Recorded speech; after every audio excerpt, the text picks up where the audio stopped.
Riders in a small little track. Yeah.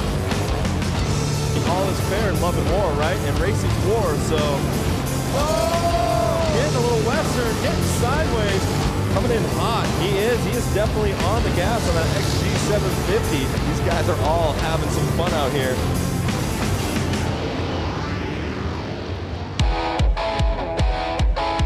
The epicenter of motorcycles, Milwaukee, Wisconsin, will tonight get invaded by every bike imaginable and by riders of all skill levels who have all traveled to UW Milwaukee Panther Arena.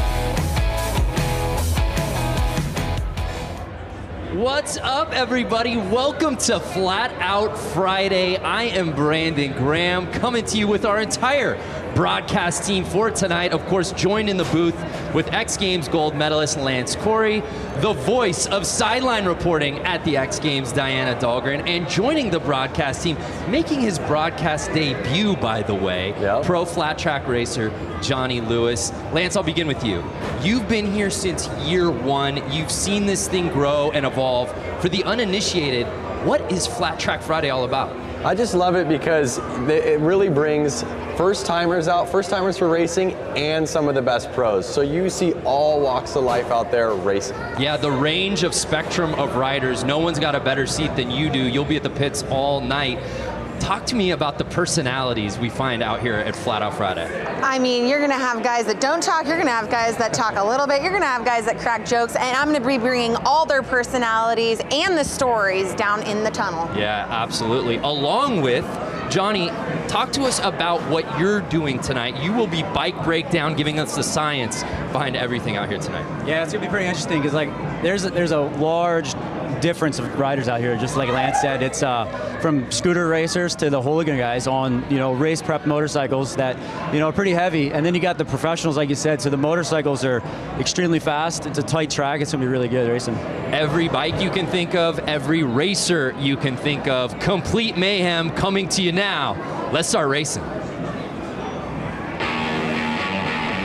The fans invading UW Milwaukee Panther Arena, getting ready to watch absolute mayhem take place on this 1/16th of a racetrack, Lance Corey. Over 15 different classes of racing we'll see out here tonight, beginning with right there, the JV semis will be kicking things off. At the open amateurs, we have the women's main, scooter main, PW50, that's what the bike I started on right there. Oh, little 4-year-old Lance? That's right. The Boonie main, that's my favorite right there. Expert main. And if you've never watched this before, you're going, what do all these things mean? Don't worry about it. We got you covered. Obviously, we've got Lance here in the booth. We've got Diana down on the course. And of course, we have Johnny Lewis breaking everything down for us. Johnny, how's it going down there, man? It's pretty loud. So Johnny will be reporting to us live from the course all night long, giving us the behind-the-scenes access on everything. Talk to us about this opening class, Johnny. Man, there's a lot of guys out here. You know, they had to split the classes. There was 100 riders down to, you know, 3 classes, and this is the JV class. You know, the guys are relatively new to flat track, and you know, we just kind of got into it, built a bike, and now they're out here racing. It's pretty wild to see them out here opening the show. Yeah, well said, man. We'll be coming to you all night. So Lance, we've kicked things off, bud. Racing's looking good already. These guys are they're already warmed up. They've been out there racing all day to get these lap times. Now, talk to us about this course and the setting for those who are just tuning in for the first time. What makes this course so unique here at the arena? So what's incredible is, to my understanding, it's a hockey arena. Right. And before this was set up, there would have been ice out there, obviously. There is not ice out there right now. But there was ice at some point. Oh, I see, but so not now. when they take all that away, the concrete is shiny and it is slick. It's like being in a big store where it's kind of like slippery, actually. Okay. So they end up spraying Coke syrup down, and they let it kind of dry, and it gets really tacky, almost like being at one of those gross bars or something where your feet I have no idea what you're talking about. Your feet kind of stick to the floor, you know? They do that so the tires actually have some traction. 1 lap to go, you see, and there's the checkered flag. And again, we talk about the dimensions of this track. This stuff is at a torrid pace. If you've never watched Flat Out Friday, if you've never seen flat track racing on this scale, don't blink. No, it's incredible. It's almost like racing little mini bikes inside of your garage.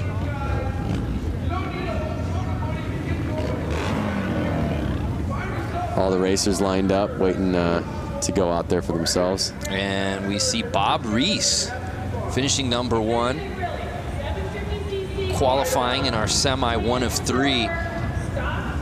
As Johnny said, there were so many people in this event that they had to divide it up now into 3 different heats of this JV semi. I don't think the underside of this arena has ever seen this many motorcycles or people inside of it.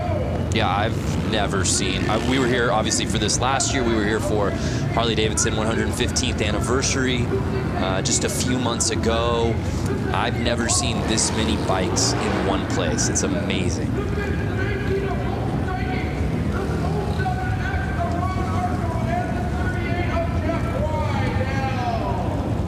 There's a great shot at our track here at the starting line. And one thing you'll notice as we get through these classes, right, Lance, is there's so much differentiation in bike. You'll see categories where you'll see dirt bikes, 450 cc's going against 750 cc's, and it really boils down to traction. Yeah, you're gonna see all of these guys out here right now. They're all on the Sportster platform. They're street legal bikes. That's kind of what makes it a hooligan class. And they're heavy, and they don't have much room to get these things to turn, so it can get squirrely.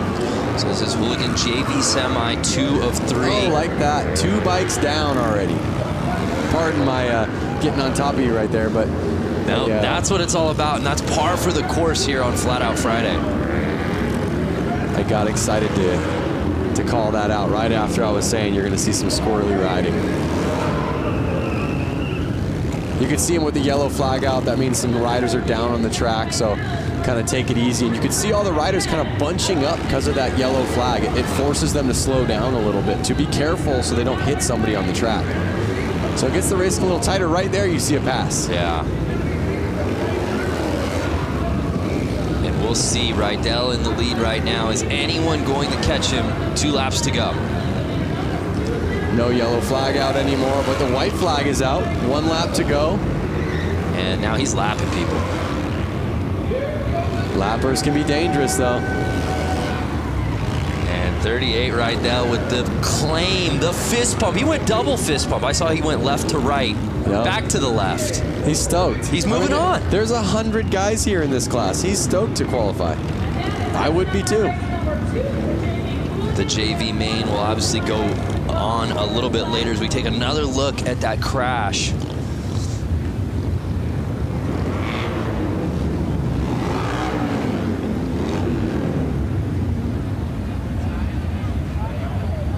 There it is. See that quick, because he was so close to the other rider. Quick flag change. And again, if you're just joining us, we're in the midst of our Hooligan JV semi, 2 of 3. Jeff Rydell taking the win there, qualifying onto the main.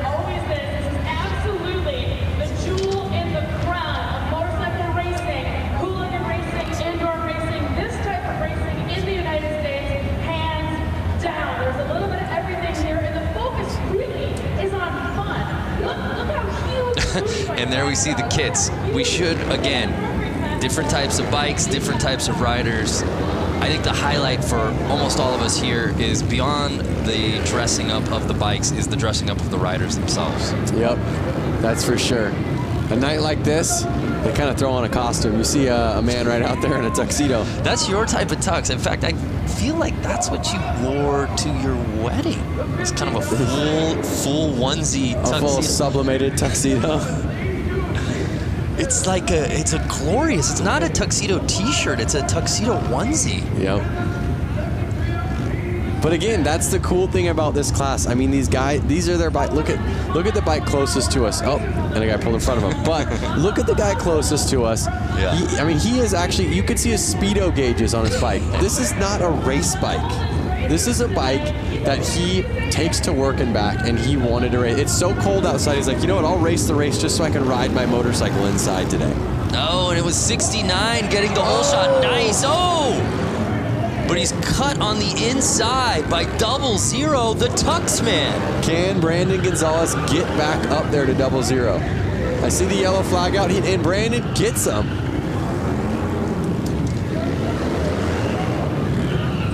Brandon Gonzalez, the number 69, came all the way from Long Beach, California. In fact, was he on your flight?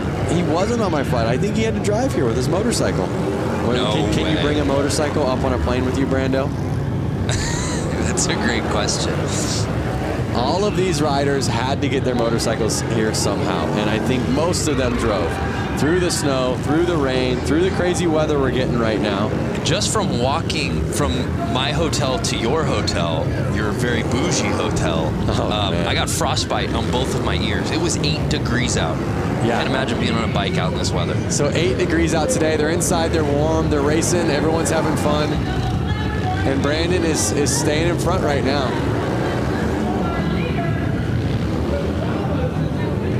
Now let's not forget, everyone here in the stands and all these riders, a lot of them are in town because tomorrow we're having the Mama Tried show. Right. A rad motorcycle show in the heart of downtown Milwaukee. And that's really the genesis of this entire weekend, and a byproduct of that is this race because the community as a whole had been coming out here. Yeah, I mean, it just happened naturally. I think the show was already going on. People were in town. People wanted to ride. People wanted to race. It was so cold outside. They said, hey, let's rent one of these arenas and let's all start racing motorcycles in there. They were letting their kids race. Everyone was racing. And you're going to see that tonight. You're going to see 4-year-olds out there on this track racing. Brandon Gonzalez, as you said, left no doubt about it. Even with the stoppage, returning for the win. He'll be moving on. So there you see Brandon Gonzalez qualifying.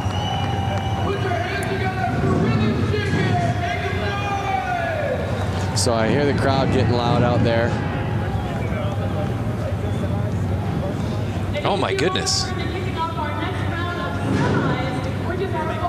We have dirt bikes coming out now. If you guys want me to chime in, I got some stuff. Yeah, Johnny, you're down there, man. What now that we're a few heats in, what's your takeaway so far? Man, you know, like it's cold outside, but this pit area down here, it's hot. You know, these guys are coming out, they're racing for the first time. Some of these guys on these hooligan bikes, you know, they're 500-pound motorcycles, if not more. And, you know, you could tell they were a little nervous, and a couple of guys caught each other's back tires and high-sided, but, you know, as the day goes on, you'll see these guys get better and better out there. And Johnny, it's just a lot of nerves. And Johnny, while we have you, as we get ready for the Open Amateurs, how many of these guys that we're seeing in certain classes will we be seeing in other categories throughout the night? There's a good amount of guys that, you know, chose to ride the Open Am, you know, but they jump on a different bike, jump on a hooligan bike. You know, 59 out there right now, you know, he's riding, I think, 3 classes. You know, hooligan, Open Am, and then the Bunyan bikes, the little chain-driven motorcycles, you know, ripping around when we see them at the end of the afternoon. So he's got 3 classes. Yeah, that's a fan favorite for sure. I guess if you come all the way out and you've got the artillery and you've got all the different bikes, why wouldn't you do it, Vance? He's a local boy. He just loves it. Oh, we had a gate jump right there. Oh, what? Wow. What a feeling. Look at back. How far back is he going? 2 back. I thought he was going to push him back into the tunnel. Yeah, you don't want to jump the gate. Speaking of jumping the gate, 59 getting that early lead. Notice these bikes, they're a little bit quicker, a little bit lighter. These guys are kind of getting on the gas a little bit more. You can see the bike sliding out. Something about a heavier bike, you kind of want to ride it a little bit less aggressive and use that weight to kind of carry you through.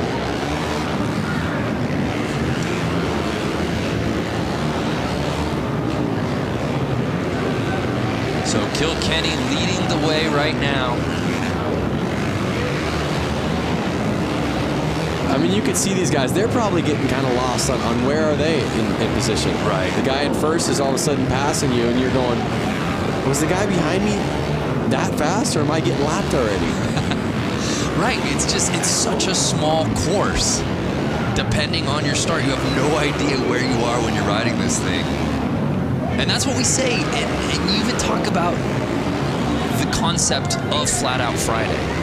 Obviously, somebody's going to win. Somebody's going to come in second, somebody's going to come in last place, but that's not the premise of that. This isn't what Flat Out Friday is about. No, Flat Out Friday is definitely about getting out there with your friends, riding, and just kind of having fun, banging bars. I love coming into a corner with your friend, and sometimes you can hear your friend yelling, "Yoo!" It's all fun and games. I mean, you know, there might be a little bit of showboating at the end of the night, like, I took that race. But realistically, everyone is stoked for everyone, especially when everyone gets off the track healthy. Yeah, this is the spirit of a bike with a motor. I don't care what your background is, where you come from. When you come here, you're a part of the community. And harder to find anyone or any place that's having more fun than Flat Out Friday here at UW Milwaukee Panther Arena. Man, we're moving. Open Am, semi 1 of 3. There you see it. Notice how much time difference. So first place actually got 15 seconds ahead of second place. Wow. That's probably a lap.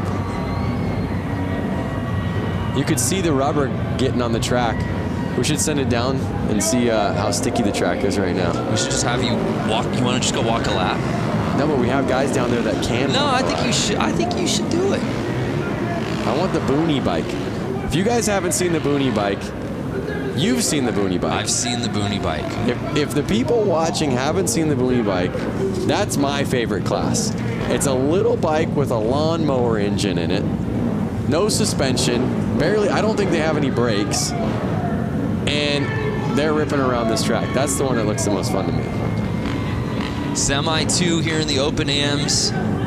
There you see our lineup. Some familiar names in this one, Lance.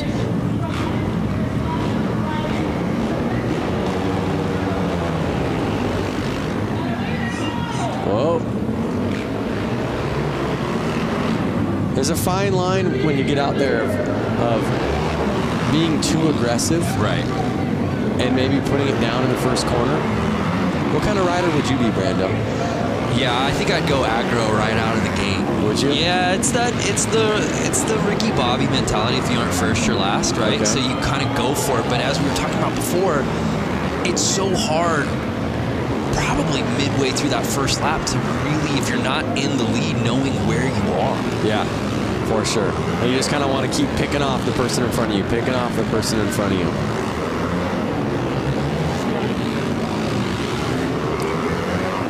Notice how far they're able to lean these bikes over on the concrete.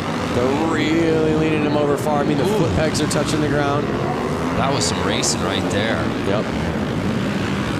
And I tell you what, if they don't stay in those black grooves on the track that they've been starting to make, it's a lot slipperier. So they're trying to stay in those locations so they know their tires are going to hook up and have some traction. Unofficial results. E. Brewski there you see. Might be Brusky, but I like Brewski. Yeah? Yeah. Hope he's cool with that. But some impressive racing from him right there in our semi too.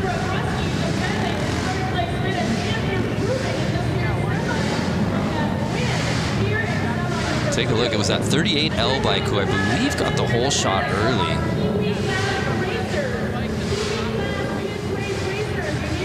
And then Brewski really making his presence known.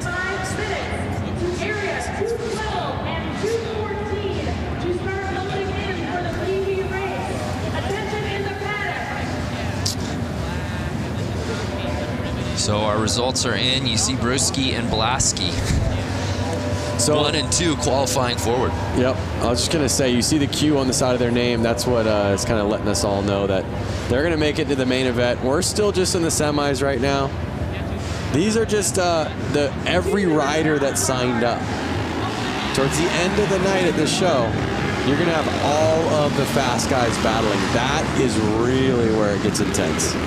Yeah, it's really neat. As we said before, you come through the tunnels here of the arena and you see all the bikes lined up. You see riders from all different backgrounds. Obviously, there are some very familiar names here who we'll be getting to a little later in the show. And then you literally see 10-year-old kids completely kitted up alongside like a Jeremy Twitch Stenberg, you know? Yep, it's amazing. And where else are you going to find that? No, exactly. You do see Twitch out there, who's well known in the motorcycle community, taking photos with all the kids that are geared up as well. I was one of those kids at one point, and I see little PW50s out there, the little teeny dirt bikes, and it brings back such good memories. And one thing about motorcycle racing, it's such a family sport. You really need that family support. It really creates, like you said, that community. Everyone's there to help out. Everyone's willing to lend a hand. And they're off. 25. And the Stars and Stripes getting the early lead. Notice, Brando, that bike did have front brakes on it. There's no more front brakes. Not to these eyes. It's all gas, no stopping. Yeah, and Lance, talk about the importance, especially on these dirt bikes, of the suspension setup. So you can tell compared to like a normal dirt bike you buy off a showroom floor, they've actually lowered the front end of it a lot, drastically. So that way the weight gets a little bit more on the front of the bike and they can control it in corners a little bit better. Also, they've taken the front fender off. It's not really needed. There's no dirt flinging up. They're able to see where their front tires going a little bit better. But we may get a better answer down there.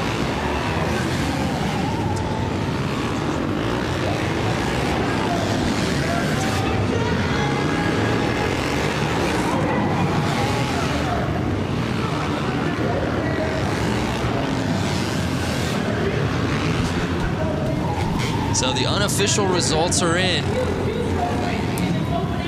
And it's C-Funk, who looks to be qualifying to the main.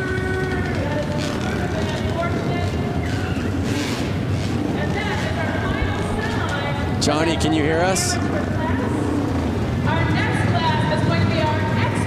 Johnny, can you hear us? I can hear you now. All right, so you're down there. You've been seeing the hooligan JV class with the Sportsters. Now you're seeing dirt bikes get out there.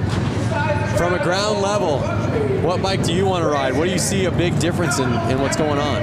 Man, I'm partial to these hooligan bikes. You know, they're big machines, but you know, around this little track, they look like a handful, and I'm always up for a challenge. So, you know, these guys getting out here on these big heavy motorcycles in front of a big crowd like this is, you know, it's pretty amazing. You know, like I'm pretty stoked to see these guys doing it. Now you're going to get out here and see these pros get out here and do it.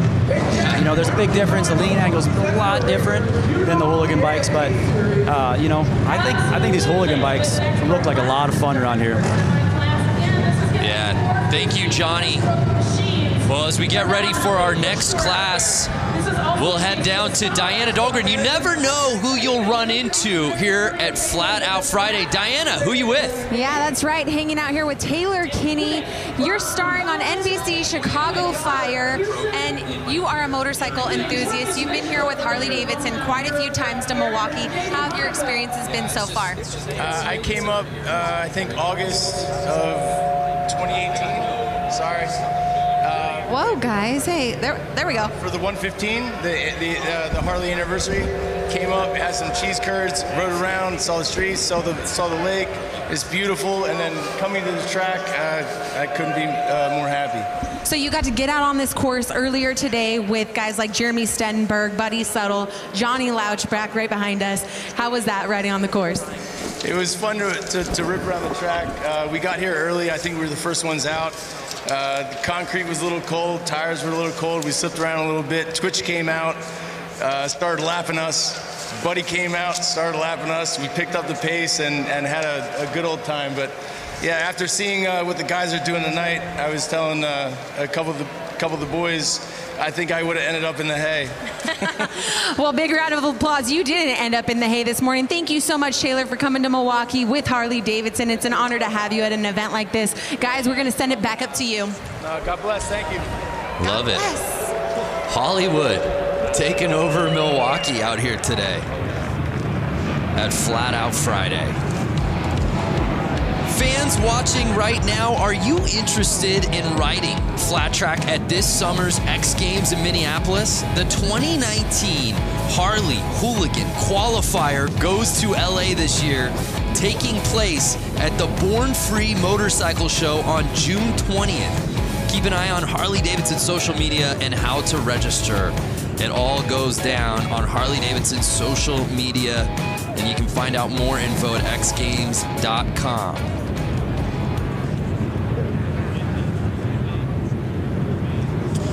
So we move on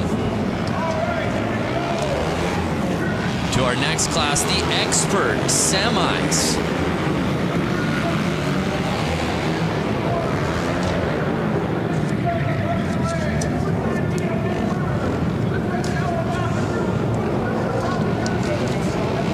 So here we see our first heat of the pro class. Jumping up to the line.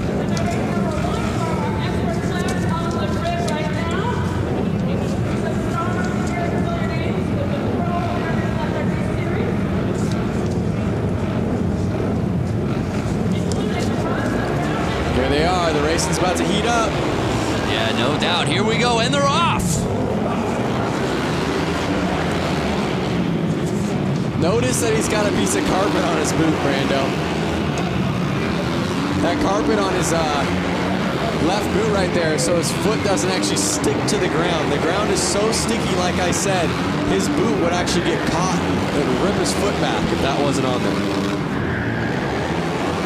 So it's Bowman leading the way right now, and he is absolutely lighting this track on fire, Lance.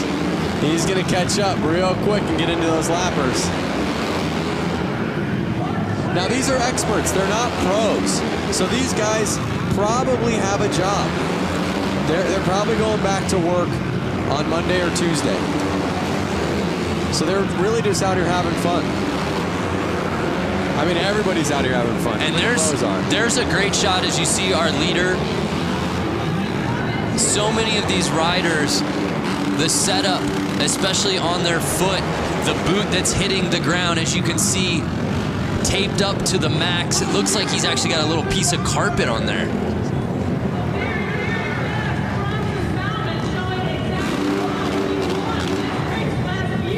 you go. He's stoked. Right from the get-go, he does not look back. Takes off, and he's gone. That's what we call a no-doubter, Lance. Bam. See him lift his foot so he can kind of bring it over those cones that are saying, hey, this is the inside, don't go any further.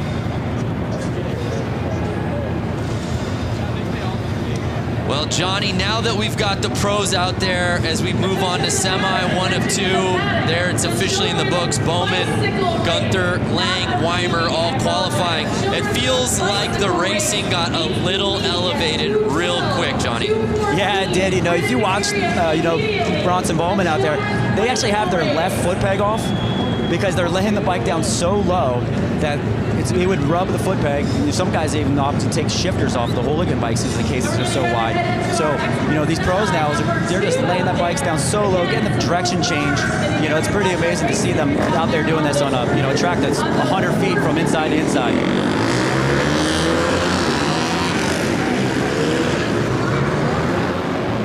I love that camera angle of that straightaway as our next heat moves up. Look at them coming out. They're just so fired up. That lap that they just hit, they were behind the gate. They're like bulls waiting to go. I'm telling you, everywhere it seems like it's raining or cold. These guys are stoked to be inside, warm, riding their bikes with their friends. And there's a look at our semi 2 of 2 roster here in the expert class. 8 riders. Half of this field will be moving on to the final. Who will those 4 be? Let's get ready to find out.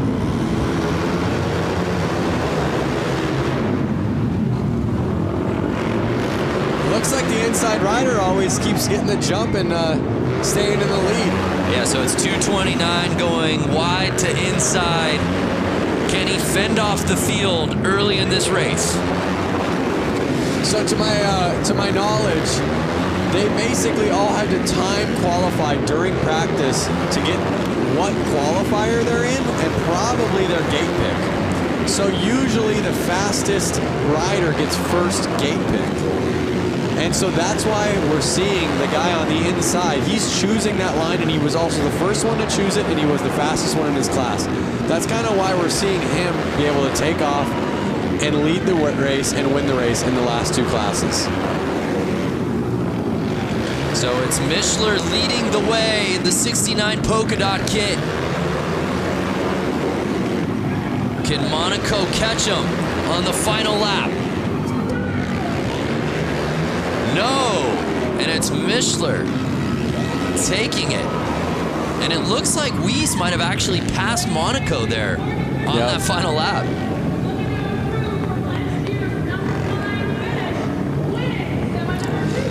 Brando, what's the most CC bike you've ridden?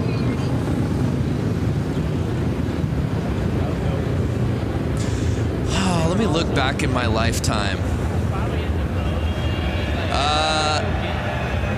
You know what? I think it's got to be a 900. A 900. A 9. So to give you an idea, these are 450s. Right. And the Sportsters you saw out there were basically 1200 cc's.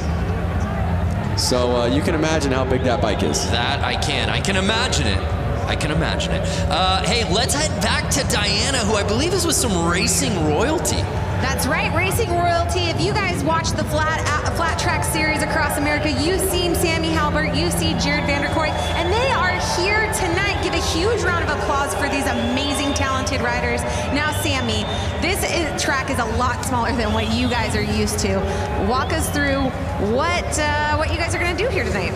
Yeah, I love racing these little indoor short tracks. I grew up racing indoor short tracks, and they call me Slamming Sammy for a reason. So we'll see if I have to pull out the slam tonight. I'm not afraid to if I have to, but I know it's after watching the main here last year, I know you got to play your cards right. There's a lot of lap traffic in that 35 lap main event, so we'll see what happens. Just happy to be out here racing, putting on a show for the fans, and representing for Harley-Davidson. So, Jared, come to that. Has your teammate ever gotten dirty with you in the corner? Has he knocked you down? Has he slammed you a time or two? Yeah, we've had our run-ins in the past, but not as of recent. But yeah, it's going to be a good event, so I hope you guys all enjoy it. It's going to be a good time. So thanks Harley-Davidson for having us out, and everyone for coming out here, and hope you enjoy. You guys give a huge round of applause. Jared Vanderkoy, Sammy Halbert, you guys are amazing. Thank you so much. Guys, back to you. How about Sammy just saying, hey, I'm ready. If I got to throw up elbows side to side, I'll do it. Yep. They call me slamming for a reason. I'd be a little worried to be in his semi. All right, here we go. Sammy, of course, needs no introduction on the flat track, American Flat Track Series, of course, X Games as well. But I want to say something. I stand corrected. The experts have pros in the class. Correct. So I'm not sure if every single expert is a pro. Or can an expert be an expert without being a pro? And can a pro be an expert without being a pro? A pro, of course, is an expert, but an expert isn't always a pro. Is this a riddle? There's no answer to this circular question. But the racing continues as we take a look at our semi 1 of 4 here in the hooligan. Now this is open. This is open hooligan. So these guys have faster lap times. They're a little bit more seasoned. They've been doing it a little longer. We're going to see a little bit more carnage here. These guys want to win. And also, just look at the size of this field. Again, though, it's not something that they want to win. We saw some gate jumps. It's not something that they want to win just to be winners. They want to keep racing. So this is just a semi. Right. Yeah. They want to win. Very good point. Just so that they can go out there. They can just stay on their bike. Yeah. So if they don't win or they don't get the top position in this, they're not making it to the next round. Right. And most of them, they drove so far to get here. They just want to make it to the next round and get more laps out there. So you see a bunch of bikes getting back there in the third starting position. Those are all the guys that jumped the gate. Kind of teach you a lesson right there. Take you to the back of the classroom is what they do. And they're off.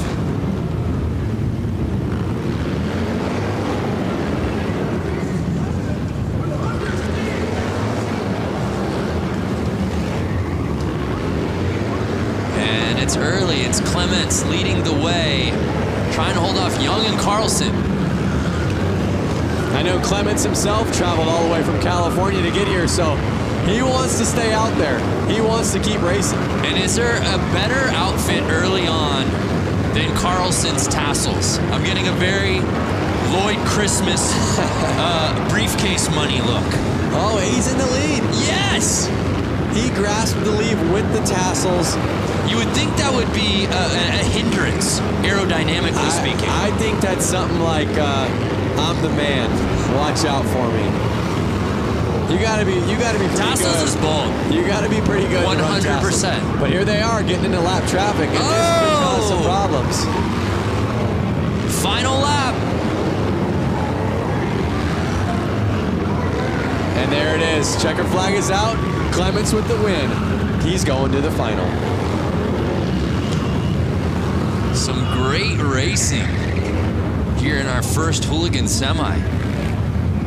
Oh, wait a second. It says Clements to the win, but I think it's reading wrong. I think so too. Again, those are unofficial because it's the 45X that I stand corrected. That was leading the way. How about that? There was the pass. You want to talk about breaking bread?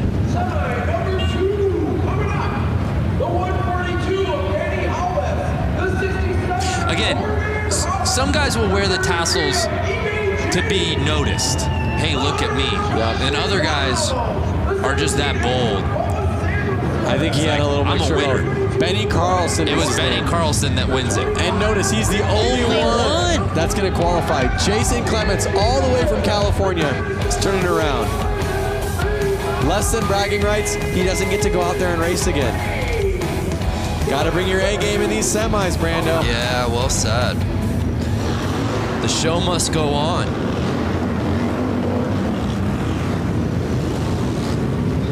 Here are our next next class jumping out. Notice the difference in gears. There's a couple guys in leathers, and there's a couple guys in more of motocross gear. Yeah. I myself would want to be in leathers. If I hit the ground, I want to be in something that's going to slide well. Okay. Something that's going to protect my skin. So it's interesting to see, who chooses what. Hypothetically speaking, you're wearing your leathers. What's Lance Corey in this class? What are you wearing? What do you look like? I look like number 100 right there, dialed. Ooh. Even number 81 back there, he's got leathers on. So you go Johnny Cash. I go Johnny Cash. I would be in a Harley-Davidson jacket and chaps. Well, we'll have to get you out next year, Lance. Out of the booth and onto the track.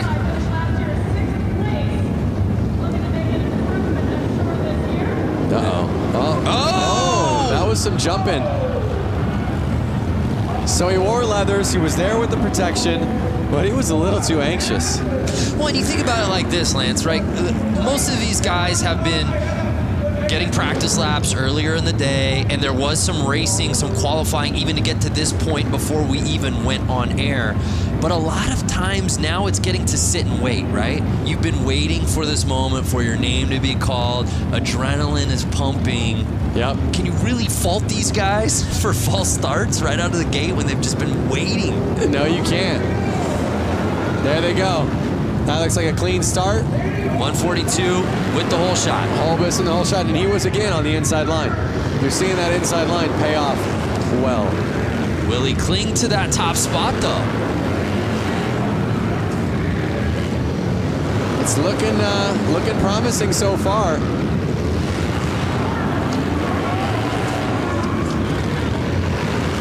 Again, if you're just tuning in, we're still in semi mode. We've got so many finals, so many mains still to come. We're just getting started here on Flat Out Friday. And like I said, Brando, my favorite bikes haven't even gotten out there yet. Noted, Lance. The Booney bike.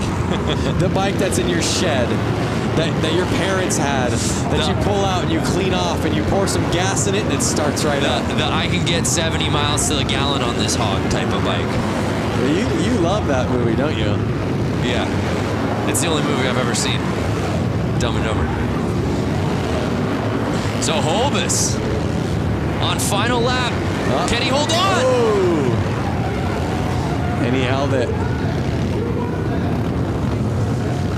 Is that our guy Louis Louders that came in second there? Yep. We've seen Louis Louders at the X Games hill climb. Along with his brother. Yeah. The Harley hill climb. Again, these are guys. Louis Louders is a guy, he runs a Harley-Davidson dealership. Yeah, has a dealership. So he was probably at work yesterday. I believe he's a Wisconsin guy, if I'm not mistaken. But we've seen him travel for the love of amateur racing. Like you said, we've seen him in Aspen, Colorado, hill climbing. Well, who's turning down a trip to Aspen, Lance? Again, Lloyd and Harry is not going to turn down a trip to Aspen. You brought it up! Oh, man. I didn't reference it this time. Hey, the Rusty Butcher. That's not Rusty himself, I don't believe. It's a teammate. That's a teammate of the Rusty Butcher. Yeah. But the next race you see open hooligan semis. Here's some of the hooligan hotshots. I see Suicide Machine Co., like you said, a Rusty Butcher rider. So these are some of the guys that kind of really made hooligan fun again. Make hooligan fun again. I've seen you wear that racing hat. Fun again. Rusty Butcher gloves right there. Twisting the grip. Pair of Thrash and Supply gloves right there. Whoa! Twisting the grip. Thrash and Supply Co.? That's right, baby. Like you said, a lot of these guys' palms are probably sweaty. They've been waiting around for this race. They're fired up. Palms are sweaty. Mom's spaghetti. Don't do it. I knew it. There they go. Clean start. 963. Mikey Virus, a Rusty Butcher, got the lead. He was on the inside line again. What a clean looking bike. I was just going to say that. These guys build these bikes specific just for this event. I watched Mikey and the whole Rusty Butcher team assembling these bikes. Oh, a pile-up. A pile-up. I hope we got that so we can see it in a replay. But you see the yellow flag out. They're kind of having to take it easy. You see the gas on the track. Yeah, we got to take another look at that. Speaking of setting a bike up, you got the opportunity to build a Harley-Davidson this week. Yeah, I've been in Milwaukee for 3 days now. We have a competition called the Brewtown Throwdown. Correct. Where basically 2 teams built bikes. You guys might have seen this in the show a little earlier on, but we were able to build 2019 Street Bobs. We had 2 days to do it. My team, the Quick and Easy team, we made a bike that was kind of replicated after a 1940s flat track race. So something a little bit more old style. The other team, Super Bob, I want to say? Yes. Super Bob, they made a bike that was a little bit more Supermoto-ish, a little bit taller. To me, it looked a little Mad Maxy. I'm digging my bike. I hope you guys vote for my bike, Quick and Easy. Yeah, tomorrow. both are beautiful. Check it out on the Harley social and then also Lance Corey's social. So we might be able to see the crash. There it is. 2 riders must have collided. Suicide Machine Co. Yeah, it's great, actually, all things considered, that there wasn't more carnage there. Yeah. Only the 2 bikes went down. You see them getting the gas off the track. There you see Mikey qualifying out of that entire group. Only Mikey moving on. But again, Mikey Virus came all the way from Los Angeles, California. So a guy like him, he's stoked.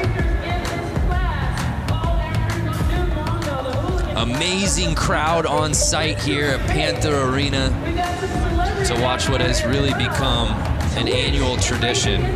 Now, here you have the Rusty Butcher. Yes. I've seen Mark Rusty Butcher win this race before, all the way through, all the way to the end of the night.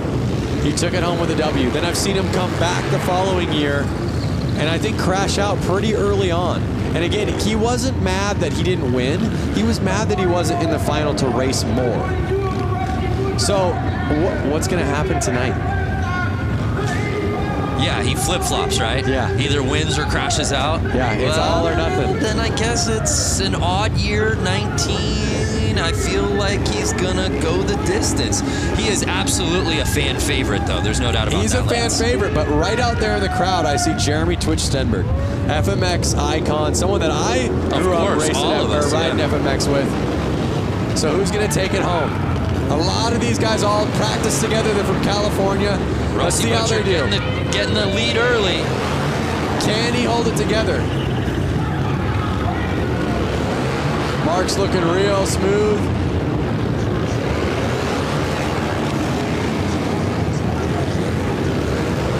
He's looking confident. He's got his eyes on the prize, but you see a couple riders on his tail. They want that position. That is a position that's taking you to the final. Are they going to go easy on him? Are they going to throw a tire in? Are they going to take him down? But we got a battle here midway through this race. 3 laps. Oh! No! Mark the Butcher goes down, and it puts Buddy Subtle into the lead. Buddy Subtle taking over the top line, but no, Bush taking the lead from him. Wide. They're coming into Mark now, who's a lapper who was just in the lead. Final lap time. Will Bush hold on? Looks like Bush has got it. And Bush gets it. Oh, and what a heartbreaker as Subtle comes in second for Rusty Butcher. What a transition. You go from Rusty Butcher laying it down, Buddy Subtle then in the lead, and then you get the number 44 of Bush taking over the win. There was 3 different leaders in that race. That was some of the best racing we've seen all night. Oh my goodness. And you said it right before the race began, partner. Butcher wins it outright, crashes early last year. What's he got this year? In the lead, we think he's got this thing comfortably, and crashes out. It's such a, I feel so bad. And there you go. What do we got? I don't know if those results on the screen. I don't know that that's official. I'm not sure. I have to disagree. I had my eyes on that pretty well. I feel like there's somebody we can talk to here.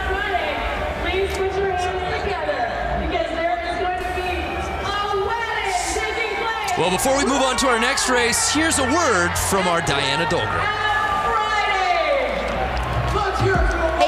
I'm Diana Dahlgren here.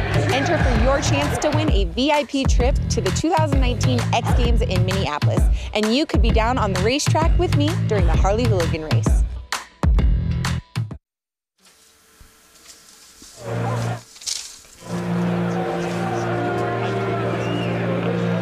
Check out the kids down there. On bicycles, pumped up. They got their helmets on. They're ready to go. They've got more energy than the older guys, huh?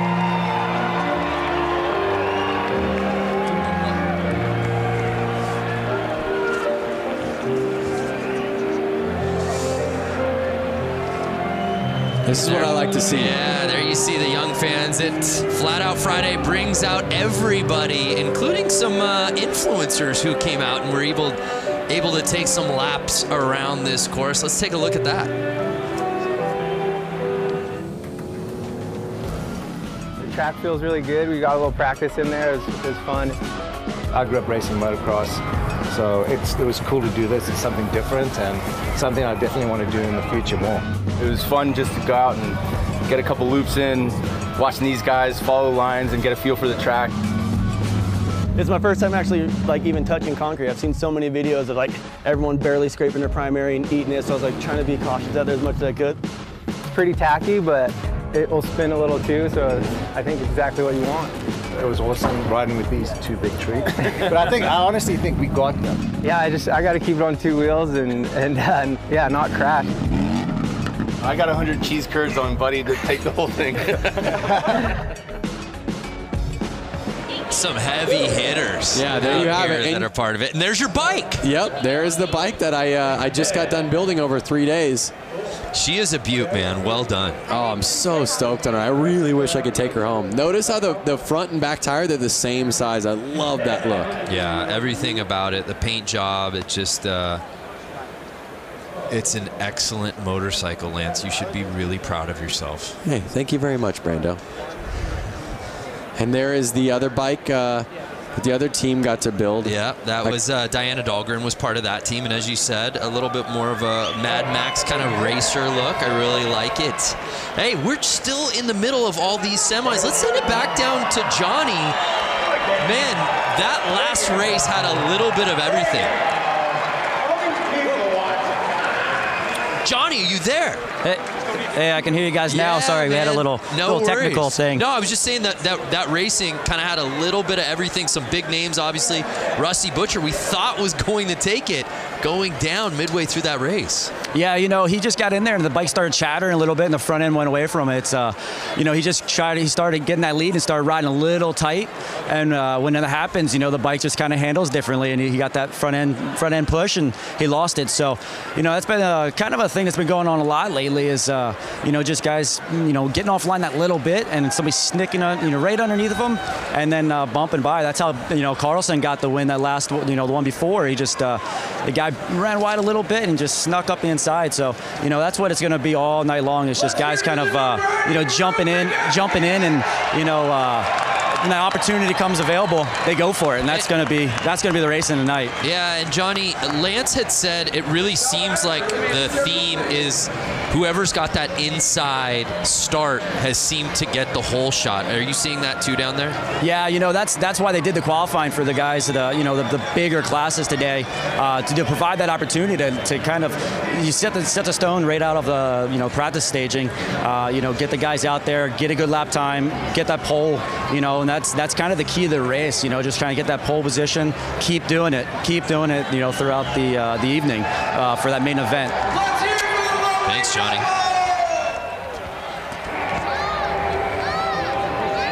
Packed house out there, tons of energy. Love it. Hey, fans out there, make this your year to ride. Learn from the experts and get 50% off the Harley-Davidson Riding Academy new rider course with the code RIDE50. It's a limited quantity available. The offer ends March 3rd. That's 3-3. Visit h-d.com/learn-to-ride for more details. Make this the year, Lance. Make this the year you learn to ride. Oh, I'm loving this. We got a different type of bike hitting the course out here now, Lance. That's, now that I have a kid and you have a kid, I just taught my daughter how to ride a bicycle. Is she not out here? My daughter is 16 months old and she's out there. She's in the bear costume. I want to bring my daughter out with one of those kick bikes. My daughter doesn't know how to ride a pedal bike, but I know she would kick a lot more butt. Your daughter's 2 years old? 2 years old. And she's already riding a bike without training wheels. That's amazing. Speaking of parents and people with kids who ride bikes, Diana Dahlgren, I know you got a little one yourself. When's he going to get out here and ride? 2 years old. He's actually in this teddy bear costume that you see lined up. You know, he's the most massive child on this line. I don't know. I feel like Hunter's going to, you know, take the teddy home for the win. So all the little cats out there, and it's the bear taking the early lead right out of the gate. I feel like there's an adult in that. Oh, how about going the outside to take the lead? Notice how he's keeping the pedal up. That's basically giving him more ground clearance as he turns left. The 3-plate staying wide, and now he's lapping. Oh, could you imagine being out there right now? Unreal. Packed house, the energy, everyone cheering you on. Yes, look at that. I want to start clapping in the booth. That kid has got racing in his future right there. All those kids, what a blast it's got to be, as you said, to come out here. Oh, in front of this crowd, are you kidding me? That is awesome. I love it. The checkered flag's out. You think you're going to get these kids off the track? I don't think so. I'm not sure it's possible. Oh my gosh, some of these kids out here are so small.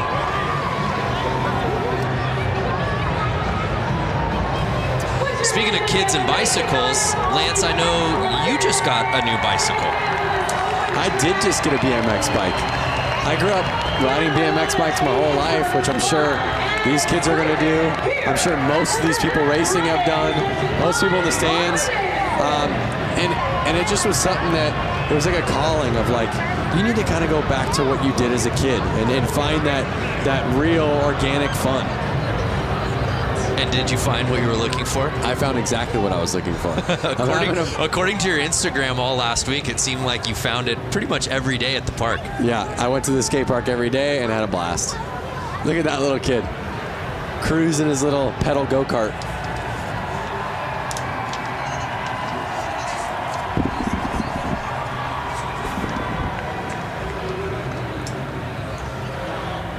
Can you guys hear me now? Yes. All right, well, those kids wrapping it up. Let's head down to Diana, who's with our competitors. Diana. Hey, you guys. So I'm down here with these stars, tomorrow's stars. Alrighty, so you just ran the track here at Flat Out Friday. How was that track? It was really fun. Was it really fun? How was the Coke syrup hooking up on these tires? Yeah, it was. Sounds great. And then we have the teddy bear. You know, I was telling everyone this was my child earlier. Here's the teddy bear. Was it hot in the costume? Yeah. How was the course? Good. What is your goal in the future? Are you gonna win some championships in the flat track? Yeah. That's right. All right, who else do we got here? Hi, sweetie, what's your name? Brody. Brody, and how was the course out there? Good. Do you want everyone to give a big round of applause right now? Sure. Where are you guys at? There we go, all of downtown Milwaukee. Guys, these kids are the future of flat tracking. Give a huge round of applause. Great job, guys. Back to you. Thank you, Diana. I love asking the kid in the bear costume, what's your goal in life? And you just saw like his entire life span before his eyes. Like, what do I want to do with it? Where do I want to go? Travel the world? There's a look at our main still to come tonight. If you've been with us since minute 1, thank you. But we just getting started. Some of the best classes are coming. Who do we have lining up next?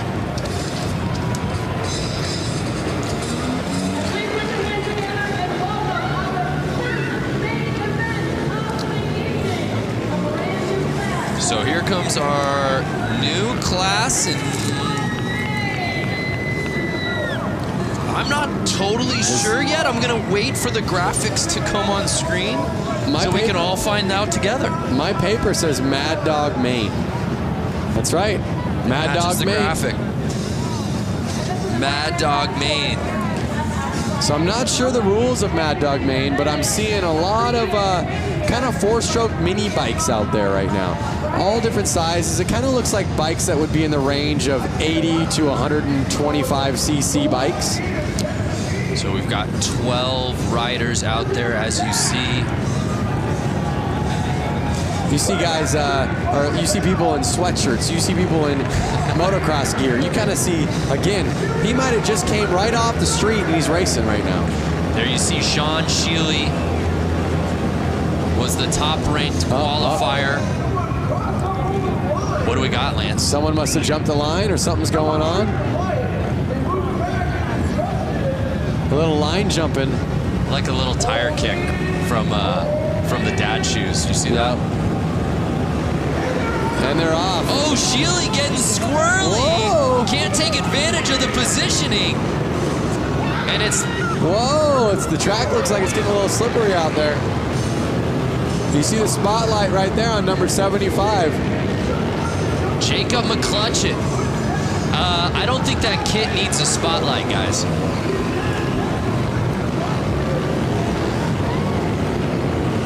Now again, this looks like a bike that's a little too small for that rider right there. And but again, sometimes riding the smaller bikes is more fun. And it feels like, again, traction, the name of the game on a course like this. Having that bike control. Oh, we see a pass. Bike control is key out there. Smooth and steady wins the race. You saw, just like Johnny said, Mark the Butcher, he was getting a little hard on his bike. He was riding a little too fast. Because he lost his smoothness, he ended up letting it go. So it's Ryan Stephen leading the way, and it doesn't look like anyone's going to catch him, Lance.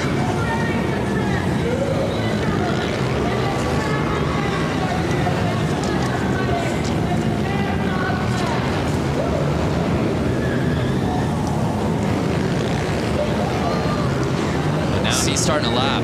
Some great racing out there. You're seeing bikes that are pretty new, bikes that are from, the modern era, and I even see some bikes that are probably 10, 20 years old out there. It's interesting to see how the technology on these bikes hasn't changed much. Mostly visuals, mostly just the cosmetics, the plastics. So final lap, and it's Steven taking the win, at least unofficially, but to these eyes, you can pump that fist, Steven. Ryan Stephen taking the top spot, followed by McClutchin, excuse me.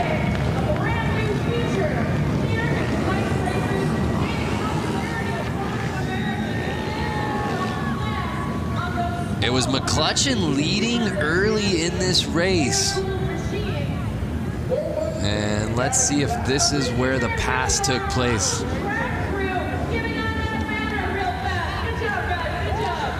So one thing to keep in mind, Brando, lines in racing are a key to how fast your lap is. So basically, what is the quickest way around this track with staying the smoothest at the exact same time? So you can almost look at it as, if I walk this track on my feet, what's going to be the easiest way around it? Well, it would be on the inside, right? So on the corners, you want to be on the inside. But you couldn't stay on the inside and be smooth if you were staying on the inside on the straightaways. So they're riding wide to stay smooth so that they can ride the inside on the main part of the corner, which is going to get them the shortest line while staying the fastest while staying the smoothest. Thank God you had an answer. That felt like an SAT question. The making of a riddle. I mean, it's just a big deal. And I'm just thinking, if somebody has never raced before and they've only maybe driven a car on a public road, or maybe haven't even driven a car before. The strategy seems counterintuitive. Yeah. So you're always wanting it to ride the shortest line, but also at the same time, what is the smoothest way to do it? Right. So here's the JV Hooligan main.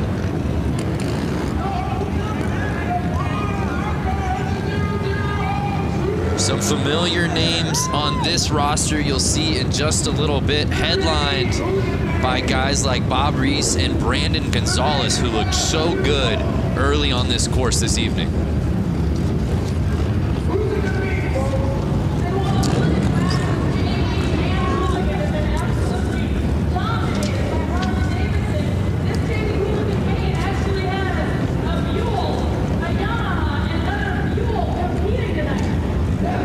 Got 3 different bike manufacturers out here, but it's certainly Harley-Davidson dominant in this class.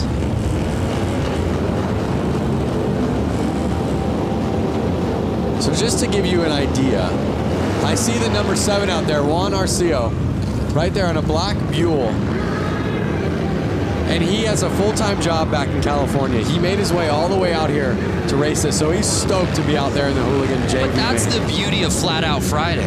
It's just filled with weekend warriors. Yep, exactly. Matt Schmidt, who had that first pole positioning, taking the whole shot, and he may not look back because he's already catching lapping. up to Tuxedo. Yep.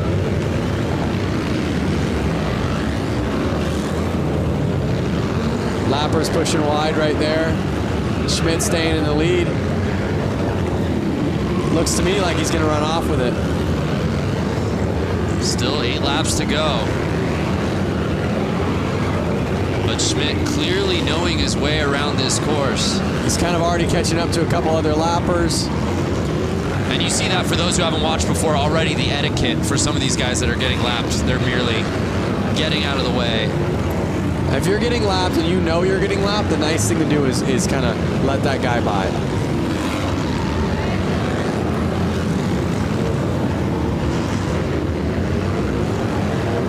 So let me ask you something, Brando. If you were out there, what type of gear would you be in? The tuxedo? Yeah, I think some version of that tuxedo. I am absolutely, I live my life business casual. You know that. Maybe a blazer over it, perhaps. Like maybe a nice leather blazer. Okay, because like I do agree with safety and protection, just like you would be in full leathers. White flags out real quick. Schmidt staying in the lead. Schmitty. I don't know that he likes to be called that, but it just sort of rolls off the tongue. And then the 721 plate, Matt Schmidt had the lead from lap number 1, and no one could take it from his Kung Fu grip. As he takes the top spot in the Hooligan JV main. A lot to like about this racing, as you said right out of the gate, right before this thing began, about the strategy and how these guys handle this course. Matt Schmidt did just that.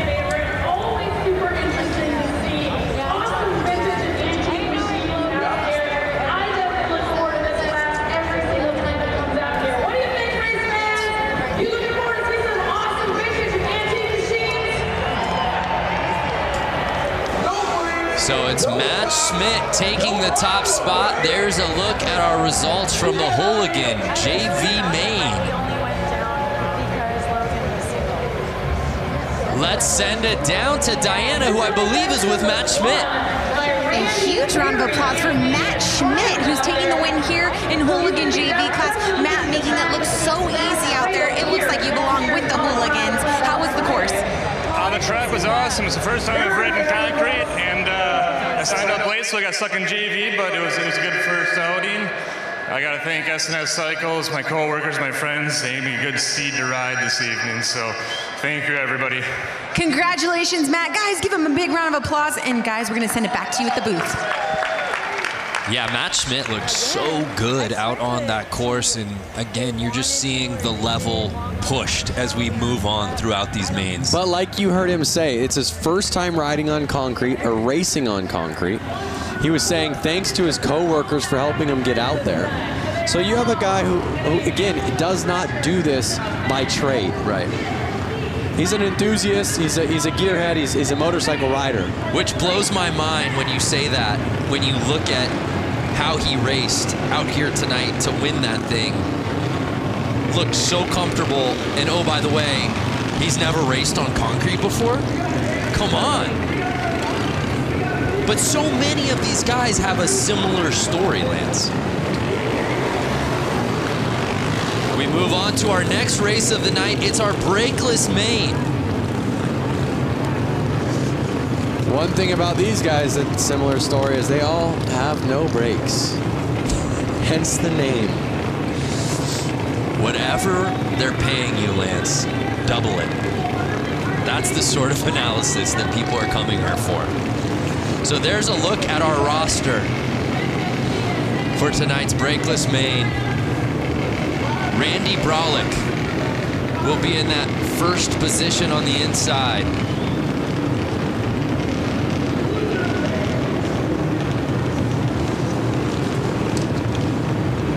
You see him lining up right there.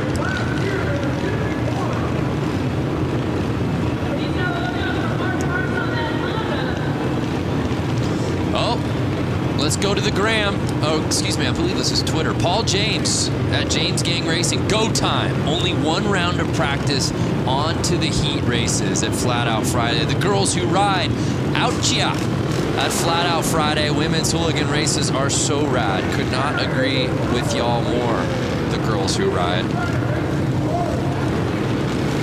Hashtag Flat Out Friday. Join the conversation. And Randy Brolick, the 51 plate, shot out of a cannon, Lance. He did. Look at him just dragging that foot on the ground. Oh, he brought it up right there. Dragging his foot with the carpet. Brings it up on the straights. Puts his foot down in the corners.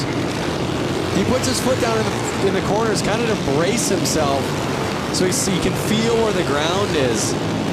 So he doesn't lean it over too much. Because again, if he leans it over too much, he'll start dragging peg, which could then send him off his bike. Excuse me, there's 251 plates. I incorrectly said Brolick. It's actually Barry, Randy Barry. No, ride her down.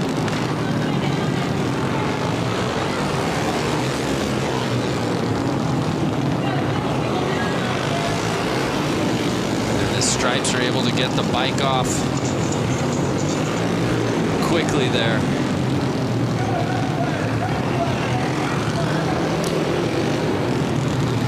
That was the 15, Kendall Lutchman, that went down. One thing that's so cool about this race is they really keep the styling so vintage and so pure to flat track with the striped shirts for the track helpers, the all white gear for the I'm not sure what you would call them, the track kind of flaggers, and I guess they're the flaggers. Oh, it looks like he's hurt maybe. Yeah, so we have eyes obviously down there on the course. Diana, what you see? What happened there? Yeah, so basically it just went down in the corner, but what my angle shows is that his leg got trapped under his bike, and it just took a couple. But right now, with the red flag, since they got so many, and they're going to do staggered start. We losing Diana there due to some tech difficulties. We'll try to clean things up, but that's a tough go. So I don't know if you were able to catch it earlier, but the front wheel on his bike, look at the front wheel. Tacoed. We call that tacoed because it's folded like a taco. Oh, that's why you call it taco. I'm done trying to help you. No, I gotta tell you, the stuff that I am learning from you, Lance, is just blowing my mind. Doesn't look like he's doing too well. I mean, he's back up on his feet, but... Yeah, it's good to see him popping up, but how... I mean, my goodness, I hope that Panther Arena gives this man a hand, because you see what happened, and as Diana said, basically that wheel going over the leg, you see what happened to the wheel. I'm not even sure if that bike rolls. I think they're gonna have to lift the front wheel up to get off the bike. But you see the rest of the crew lining back up to finish this race.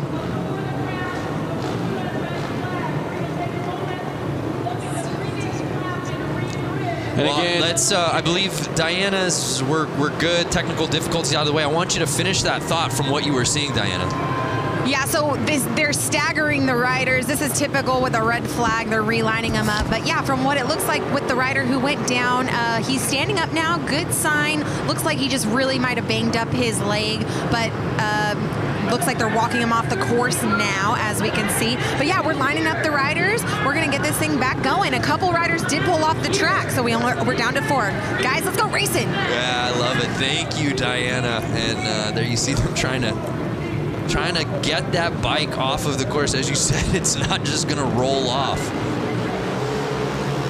And the show goes on, and again, 51 Barry. He's on a mission, Lance. He is on a mission. You saw he was the fastest before that crash happened, and he's just putting it back down and proving he's the man to win this race.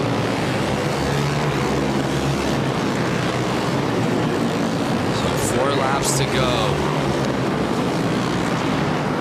And it's Barry with a sizable lead. And as you said, Lance, going outside to in.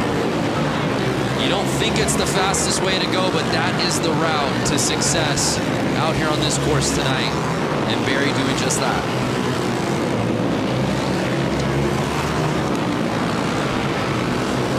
There it is, white flag out.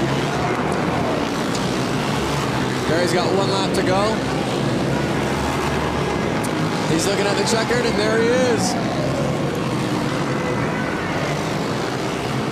Taking that main home, looking back at his friends. Big smile on his face. You can see it right through his helmet.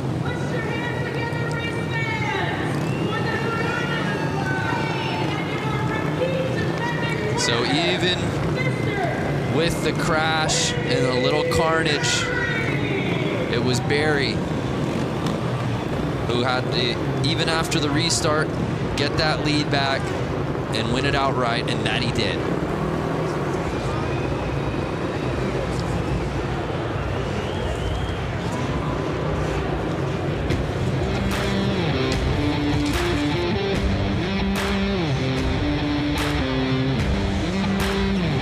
So brakeless main officially in the books. One name I do want to point out, Chuck Dickinson. I don't know if you've seen Chuck around. He's always here. He was, of course, at the 115. Chuck Dickinson, 78 years old. Wow. Let's head down to Diana, who's with our winner from the main. A huge round of applause for Mr. Randy Barry, the number 51 that constantly put down a huge lead on the course. How was that track out there tonight? It was good. It's always a good race with the guys with the brakeless bike. A lot of crashing tonight, but I tried to get trouble and just keep it clean. That's right, you did keep it clean. You maneuvered through the course beautifully with lappers and people who fell down. You got to give these young bucks some advice. Yeah, it's just really good to do it like that. So. All right, we'll give it up. Barry taking the win. Lance Brando, back to you. Yeah, thanks, Diana. His experience showing in spades out here tonight. And how about that, Lance? I mean, you have the start that you're looking for. You're leading the race. You know you're in your game. There's no one in front of you except people that you're lapping, and then all of a sudden that flag comes out. Oh, we got to stop this thing. That's definitely a bummer. Because your heart rate just instantly is like, oh, what? So it's definitely a bummer. I mean, but normally you're confident enough to go, you know what, I can do it again. I know I can lead laps. I know I can be in the lead. I'm going to do it again. And obviously, we saw that he did that. So from Randy Barry and the brakeless gang to the new class, the youth main.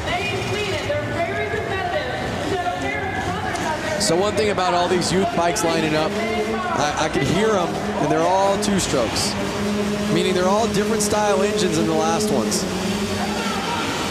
These bikes require their gas to be mixed with oil. They're all about 85cc bikes. You can hear it, you can smell it. Oh yeah. And a couple of Tidwells in first and second. It's Trevor Tidwell in the lead. His brother Tyler behind him. These riders have to stay out there for 10 laps.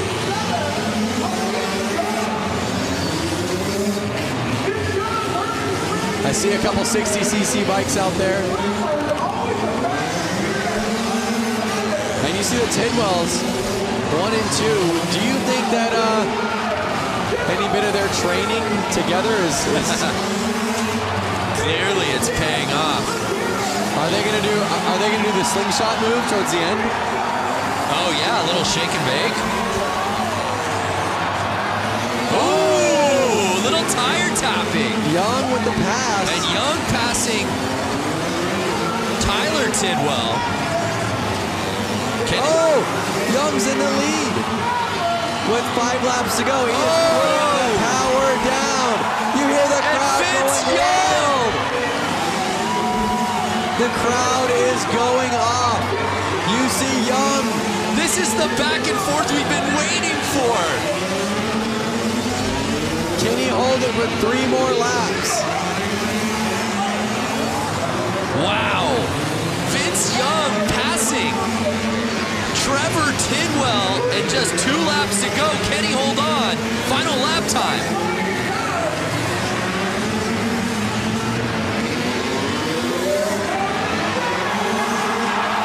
Wow. And did Tidwell pass him? A photo finish, Lance. We gotta see that again. Did Tidwell regain the lead right before the checker? I need to see a replay. That may be a youth main, Lance, but that was easily the best race of the night so far. It's only gonna get better. Wow. Here we are.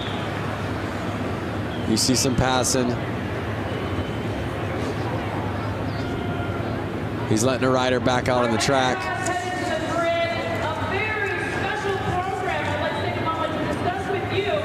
Let's see if we can see that checkered flag pass. Vince Young, not the Heisman Trophy winner from UT. It's YUNG. Here it is, here it is. Look, look, look. And did he get him? I don't know. That's got to be a photo finish. And our results are unofficial. Right. I still think Young might have had it, Lance. I think so too, but Tidwell took the inside. We'll see. We're about to get our official results dropping. That was incredible. But regardless, what a battle between those two. What a race. I hope we see a lot more racing just like that. Yeah, absolutely. Trevor Tidwell was leading that whole way, and then Vince Young, with about 3 laps to go, taking the top spot, only to potentially have been bested by Tidwell, not on the final lap. I'm talking right as the checkered flag was being waved. Take another look. Young.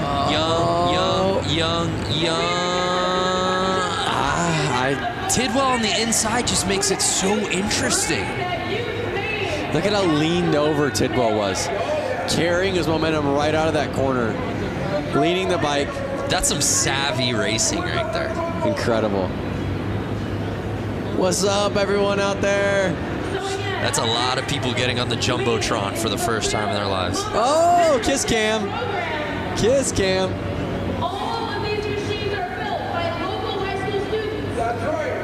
So they're going to the tape right now, really taking their time. Who's your money on? I still think it's Vince Young. Some more social coming through, bikes going fast, zoom, zoom, hashtag Flat Out Friday. I love it. Not Simone. Even got a little, she's got the cherry emoji in her handle. Watching Flat Out Friday on Blockhead Moto channel by the fire. What better way to spend a Friday night? Dave Hoffman, thanks for spending the night with us. Malika, who says there's nothing to do in Milwaukee? Not Lance or I. That's for damn sure. We're checking out Flat Out Friday.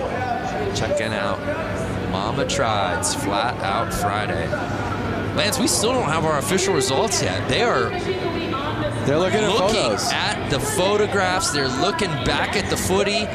You asked me, I asked you. I thought it was VY.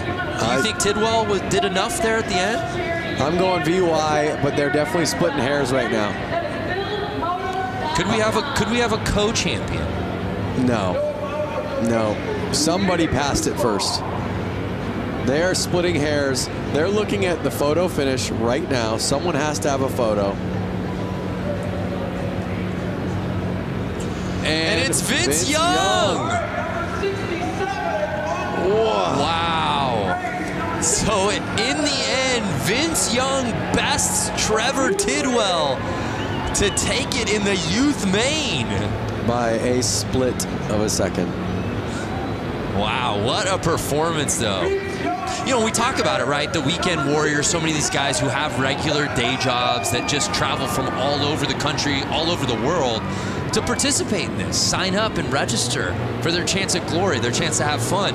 I love the youth main because these kids are still gunning for the professional ranks. You know? Definitely. You were there as a youth racer. I was there, and it's so cool for these youth riders to be at this race where there are actually some pros keeping an eye on them.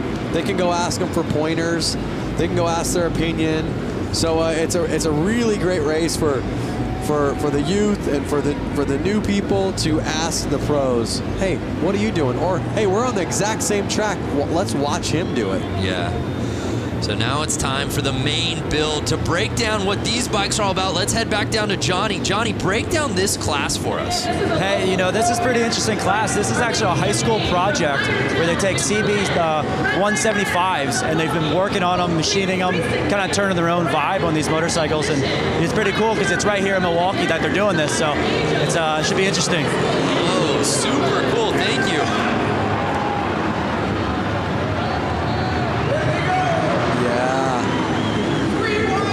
How rad is that? See, I want to be on one of those little bikes like that. Some you're proud of, some you're having fun on, but some you're not as worried to kind of drop if you accidentally go down. Miss Cho leading the way on the 35.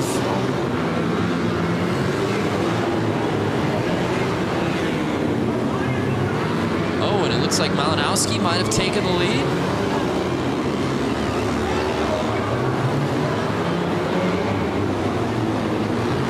Eight laps to go.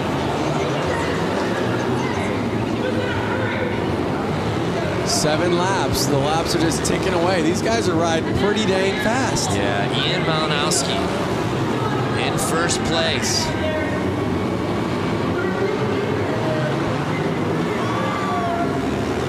And now Ian's making the passes.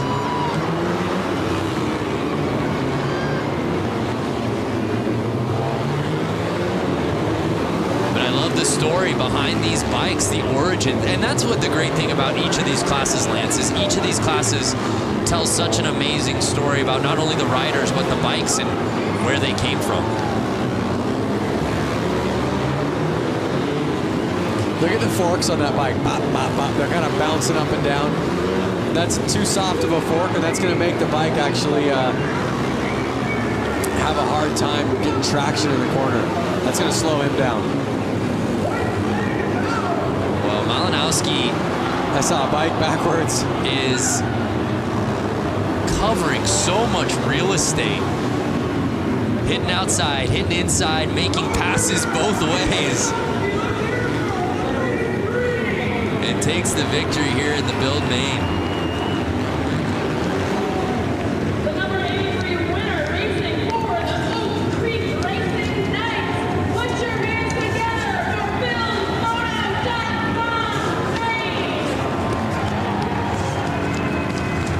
That class looks like fun. And to top it off, they had a lot of fun building those bikes. You built a bike earlier this week. I would have loved to see you jump on that and figured out which class you could have gotten in with that thing. I think that class would have... I know we have a couple cool classes coming up. It would have either had to have been hooligan, inappropriate class. Inappropriate, yeah. I could absolutely see you. We could have gone out there in that one. I would say I would have signed up for the inappropriate class. Yeah. Because it's a little bit of an inappropriate bike. It's a little too big. So what would your costume been? Oh boy. Well, the bike was styled as a more vintage bike, so I would have played the part and gone vintage. I would have been in some old school leathers. Nice. With kind of a helmet that Evel Knievel would have worn. Like a helmet that looks like you should be in a space shuttle. Well, partner, it's not too late. We move on to our next class. Get ready, it's the women's main. The ladies of Flat Out Friday hitting the course.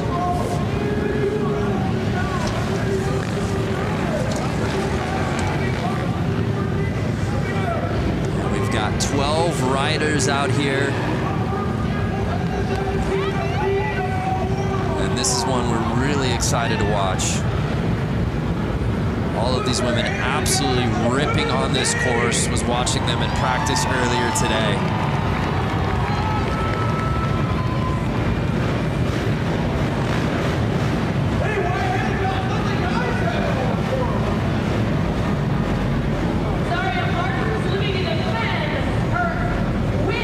I see a lot of different CC bikes out there.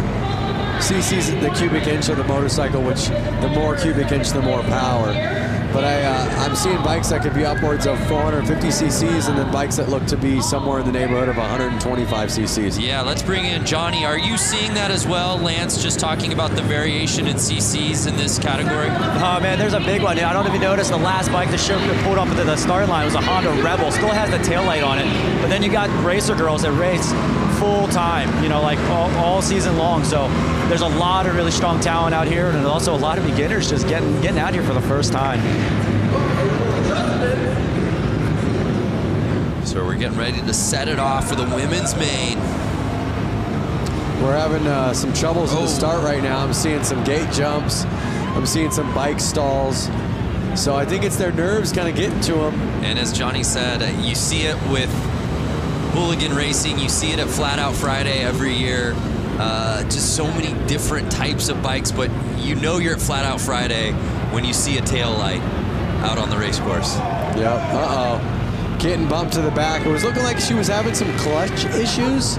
She kept jumping the gate, but I don't think it was intentional. I think it was either nerves or it was something with the bike. Oh, there we are.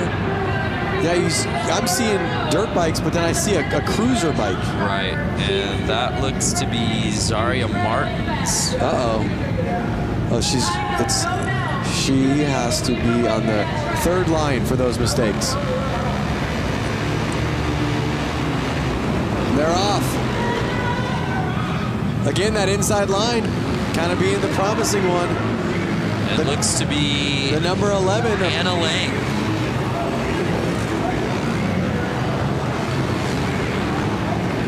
Anna Lang leading the way. Annie Wyman now taking the lead away on the 158 plate.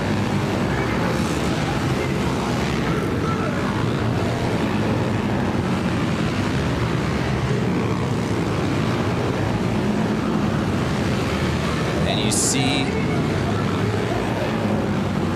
the control around the turns and then just gassing on the straightaways. This is what I love about Flat Out Friday. I see dirt bikes and I see street bikes out there. Nobody's scared. Everyone's having fun. Nobody's trying to hurt anyone. Good times on a Friday night. Right.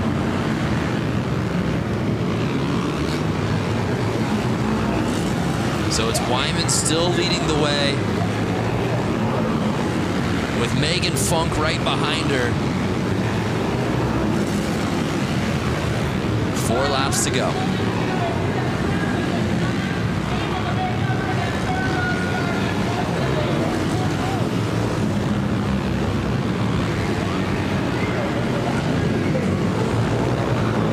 If you were in this, Lance, would you find the spotlight to be distracting? I don't mean that figuratively. I mean literally the spotlight being on the leader. Yeah, I know what you're saying. I think that you're so focused, you're so looking forward at what's going to happen next. Your mind is so in the race. The light, you're probably... Oh, no! She was trying to get that last lap pass.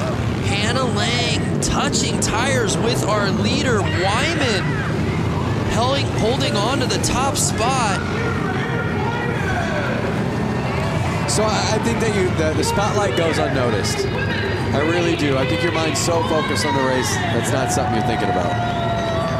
And how about back to what we just saw? Obviously, Wyman did herself some racing there in the women's main, but Lang, who had the lead lap 1, really going for it there at the end, Lance. Hey, just like you said, you ain't first, you're last. Look at that. I say that jokingly because we never want to see anybody crash. Luckily, it looks as if the crash, she's okay. I believe she probably got up after that. It didn't even seem to deter Wyman at all. I think she was straight up enough, far enough out of the corner that it wasn't going to affect her. So Annie Wyman taking it in the women's main.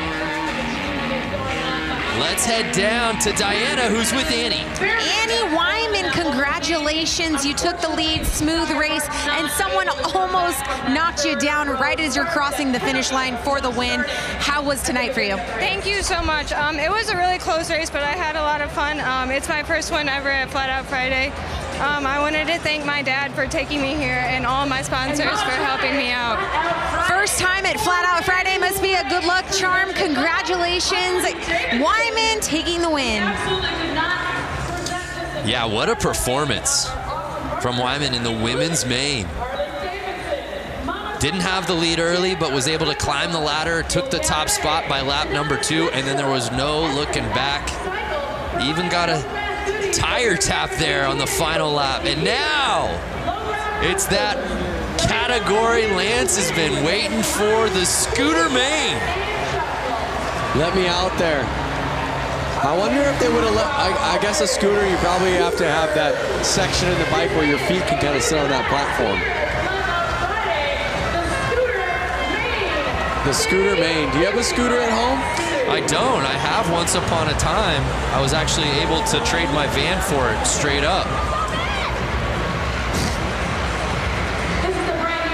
So a scooter is a light two-wheeled open motor vehicle on which the driver sits over an enclosed engine with legs together and feet resting on the footboard. Look how old that Vespa is.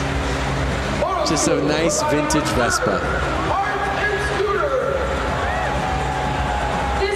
This is what Flat Out Friday is all about. 8 riders on scooters. And Lance, the reality is almost all of these guys have been out here for other races as well. Just bringing their scooter from home. This is the fun class. Oh, look, they were tied up. This is the fun class. This is the class that I want to be in. Let me out there. Absolutely amazing. Lepsinski leading the way.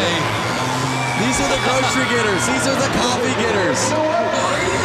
It's an electric factory in the arena right now. The fans are losing their minds. And they have to race 10 laps on these. They are treated the same way the pros are. That's what's so cool. They don't take this joke class like a joke. They take it serious. They have to do the exact same amount of laps as the women main just did, as all the other mains are doing. So Lepsinski leading the way. Pickett behind him. Schwenker in third. Oh, no! Was that our guy in the Vespa? It was the guy. Oh, no!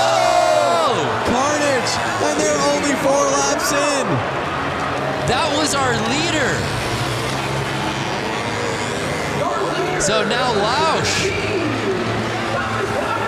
Thomas Lausch is in first place. 5 laps to go. They're halfway through. Are we going to see any more carnage? Are they going to be able to stay up? This is any man's race. Forget about tire traction. Balance is the name of the game in this class, Lance. Well, really what happens is those floorboards on the Vespa hit the ground, which lifts the wheel off the ground and sends them out of look control. how narrow some of these front tires are. My goodness. Little bicycle wheels.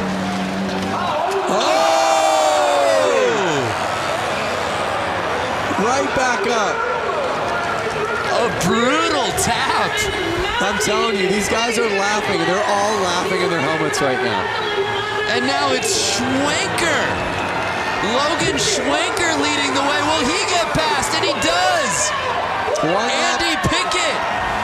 We've seen 4 lead changes. And the checkered flag comes in. And Andy Pickett on the final lap. The crowd is going wild. Taking the W. There he goes.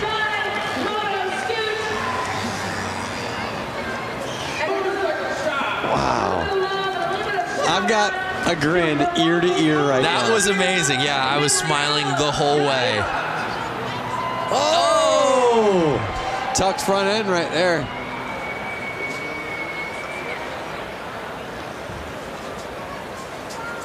Let's see what we have coming up.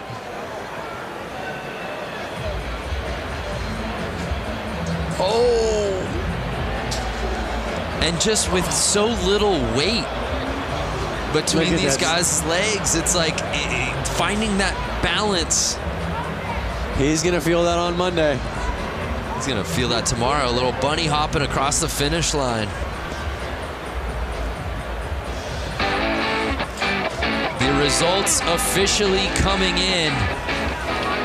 And it was Andy Pickett, our 4th and final lead change, who was able to take the top spot away from Logan Schwenker. What a race, a crowd pleaser. Let's send it down to Diana, who's with Andy. I'm standing with Dante Scavo, who actually got last place. And you know what? I think he had the entire arena laughing and cheering for you, really. You went down in the corner, you head planted. Thank God for your helmet. Walk us through tonight's race for you. You know, I just wanted to represent all my buddies at C&L Machining and everyone in the Shitbox Scooter Club, man. You know, our shit really runs. All right, well, give it up for Dante Scavo. He had all y'all entertained for tonight. Thank you so much, Dante. Guys, back up to you. Thanks, Diana. Make this your year to ride. Learn from the experts and get 50% off the Harley-Davidson Riding Academy. There's a new rider course. Use the code right now. We're giving you the code. Ride50. Limited quantity available. The offer ends 3/3. That's March 3rd. That's just 3 weeks away. Less than 3 weeks. h-d.com/learn to ride for more info. Get 50% off, Lance. Head over to h-d.com/learn to ride. So here we go, the PW50 main.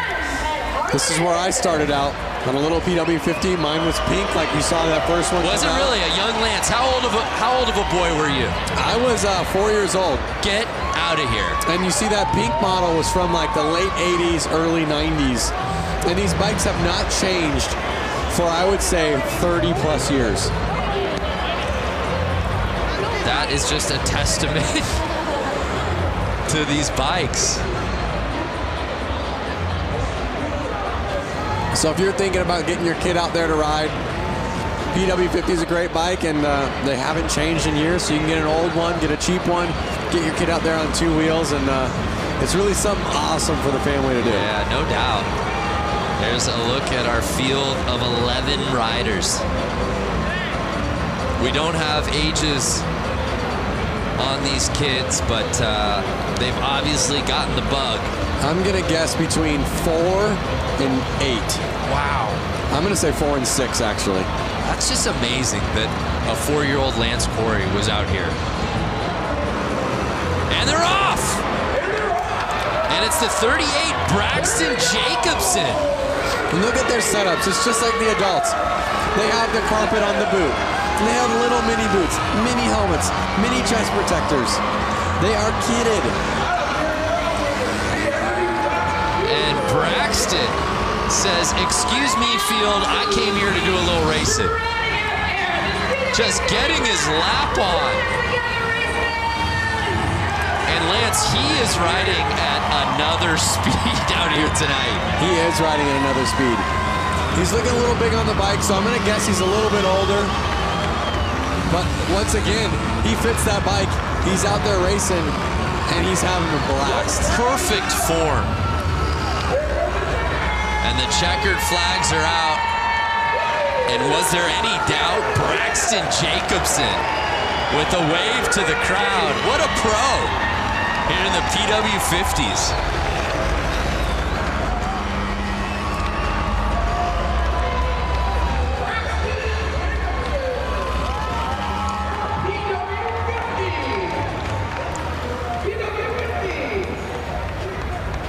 How epic.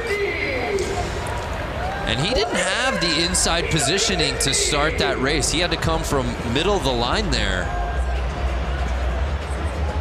to get that hole shot. He had his eyes on the prize. That's a fact. It's so inspiring to watch this. My daughter's too, and it definitely gets me excited to get her on a little mini motorcycle like that. You don't have yours from when you were racing it for, do you? It's got to be in a garage somewhere. I don't have it, and I regret not having the chance to keep it, but I was 4, so if my parents sold it, they probably sold it to get me a bigger bike. But you know what? Let's try something right now. If you're watching this and you bought that bike 20 years ago, get in touch with us. Just comment. At Lance Corey. Yeah. Just say, hey, I got your bike. You don't even have to sell it back. Oh, you're actually looking for the person. Yeah, with I'm looking for the original bike. Okay. Yeah. I like that. Well, it's been a great night of racing so far, and with plenty of action still to come. Let's take a moment now to get to know a very special family of riders in the Harley community in a series we like to call Beyond the Track. My wife, her name is Liz. Our first date was actually a motorcycle ride. From there, we just knew that we both loved two wheels. We have 2 sons. One's name is Charlie, and the younger one is Oliver. Immediately, those guys both loved motorcycles. Whoa, big wheelie. And they would see Dad riding down the road, or Mom on her Harley riding down the road. It just keeps us energized and excited as a family to get out and just be on 2 wheels together. It was just in their blood immediately. Eventually, we bought the little Harley-Davidson Power Wheels. Had a blast on those, doing donuts and all that sort of thing. From there, it just took off. Flat Out Friday is a non-stop, action-packed show for kids and adults of all ages. So this year, I'm going to be racing in the amateur 450 class. And then the boys are going to be racing as well. Now I get to be part of a pit crew, seeing as how my 4-year-old is racing his little PW50 this year for the first time. As a dad, seeing the kids out there and my wife getting out on her dirt bike, it brings me so much joy. Like, I'm just lucky that, you know, the boys got into it. I found a beautiful wife who loves it too. That is amazing, and that's what makes motorcycle racing and Flat Out Friday a truly family affair. You know, it's fitting, being in Harley-Davidson country, that Diana is joined by our next guest. Diana, who do you got for us? I'm standing here with some Harley-Davidson royalty. Bill Davidson, the great-grandson of William A. Davidson. It's an absolute honor to be standing here with you, especially here with the Flat Out Friday, the Mama Tried weekend. Thank you so much for coming. How has your week with Brewtown Throwdown been going so far? It has been outstanding. It's so exciting to be here tonight at Flat Out Friday. All the riders here, all the enthusiasts here, the excitement, you can hear it, you can see it. It's awesome. That's right. Well, you know what? We started our week off at Brewtown Throwdown. Then we head over to the museum, go to the restaurant, all that good stuff. You are the vice president of the Harley-Davidson Museum. If someone has never been there, what can they expect when they go there? Well, the Harley-Davidson Museum is like a treasure chest. It's over 115 years of Harley-Davidson. So you can just imagine the motorcycles, the memorabilia. We've got special products like Elvis Presley's Sportster. We've got a double-engine knucklehead called King Kong. Peter Fonda's Easy Rider motorcycle. It's an amazing place to come and visit and experience what Harley-Davidson has created over this 115-year time span. It's outstanding. It really is outstanding. I hung out at the museum during the 115th anniversary. I was busy nonetheless. I didn't even have to leave the museum because if I wanted lunch or dinner, I could just head over to Motor. There's so much more to do at the museum than see the museum. Absolutely. There's a great restaurant called Motor. There's a bar called the Can Room. We've got so many events that take place. We do bike nights there. And this summer, starting June 15th, we have a special exhibit that's called the Daredevil exhibit, which is going to be unbelievable. Some of the things that we're bringing in, like Evel Knievel's XR750. We have a motorcycle that's rocket-powered with helicopter blades, and it was designed to jump Niagara Falls. It's so amazing. If you guys haven't been to the museum, I mean, they go above and beyond there, and you guys won't want to miss the Daredevil exhibit. It's going to be coming around June 15th. June 15th. And you guys can't miss it. And is there anything else that when people are watching, what do they need to know about the Daredevil in the Harley-Davidson Museum? Well, you can't miss it. It's going to be spectacular. Some of the things we're gathering up actually from around the world, representing daredevils through the years, whether it's been on horses or bicycles or motorcycles or cars. It's going to be at the Harley-Davidson Museum this summer. Well, do not miss it. June 15th, Daredevil. Bill Davidson, such an honor to be standing next to you, and thank you so much for all of your family's history and lineage. Thank you.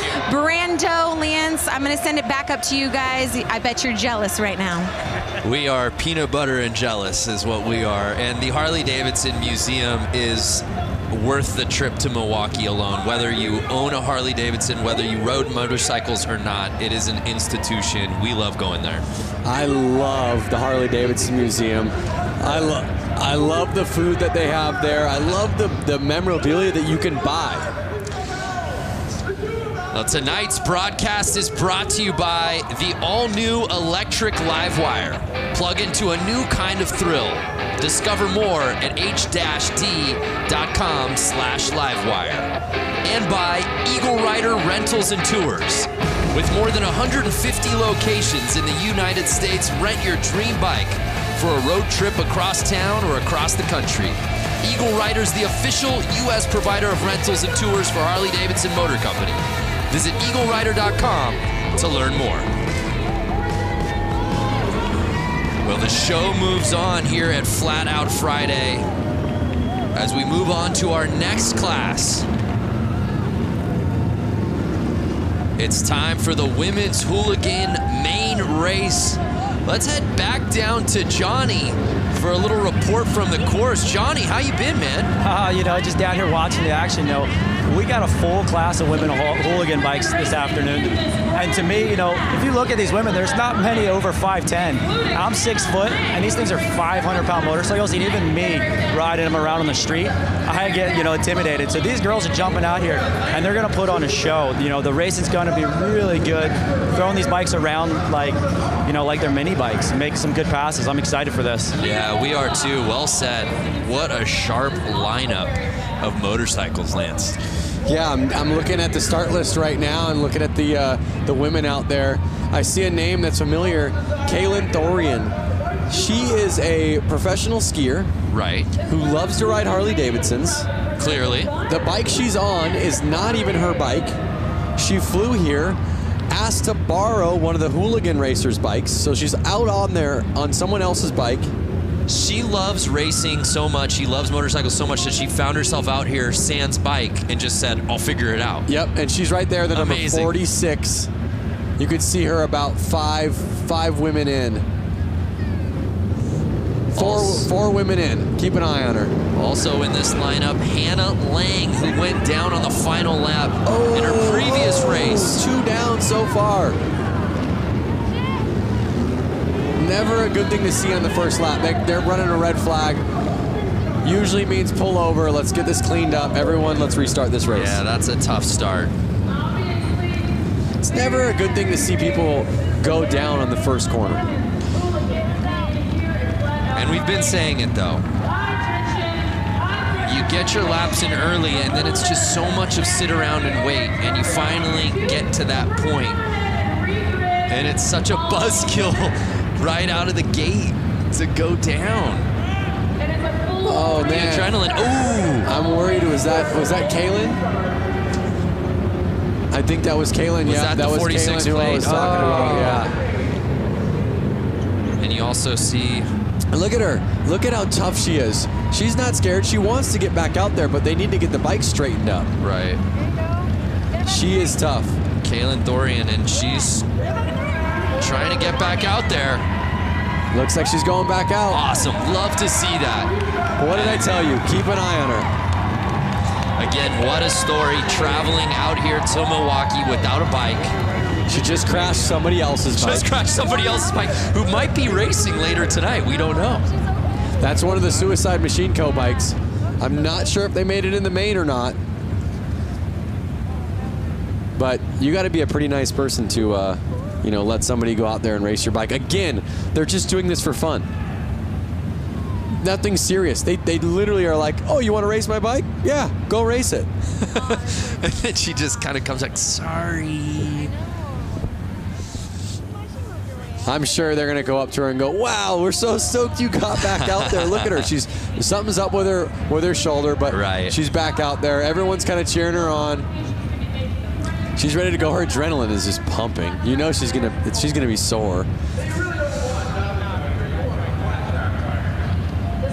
So we'll set it off. Take two. And really, that underscores the fact that Hannah Lang, much like her previous race, got off to a fantastic start, and she does just that again, grabbing hole shot.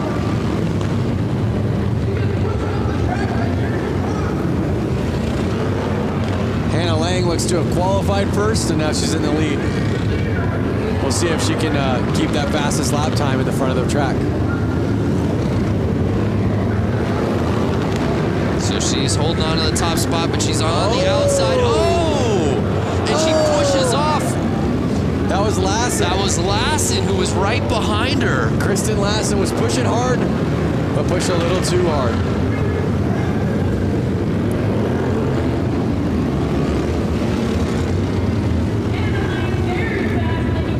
And now you're starting to see Lang lap. Orloff sitting behind her. But I don't know, it's still early, Lance, who's going to catch Hannah Lang?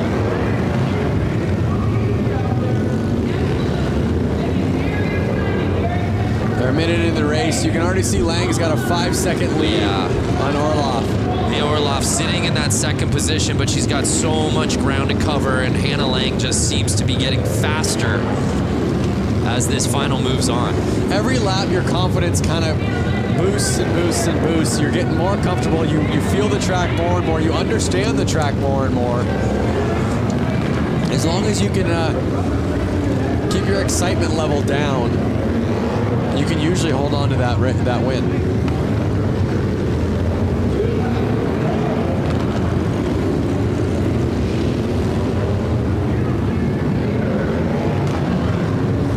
Two laps to go. Hannah Lang, can she go the distance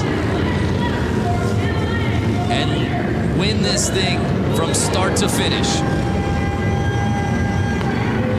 And she does just that, the unofficial results dropping. And the thing that really stood out to me, Lance, was just how comfortable she's looked on this course, and she's probably ridden more than anybody out here on this lineup as she was part of that women's main just a couple of races ago.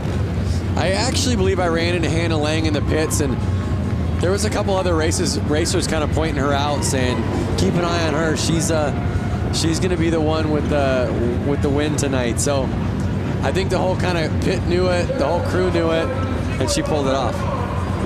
Well, Hannah looked so good in the women's main, but wasn't able to take the top spot. That changed here in the women's hooligan as she takes it.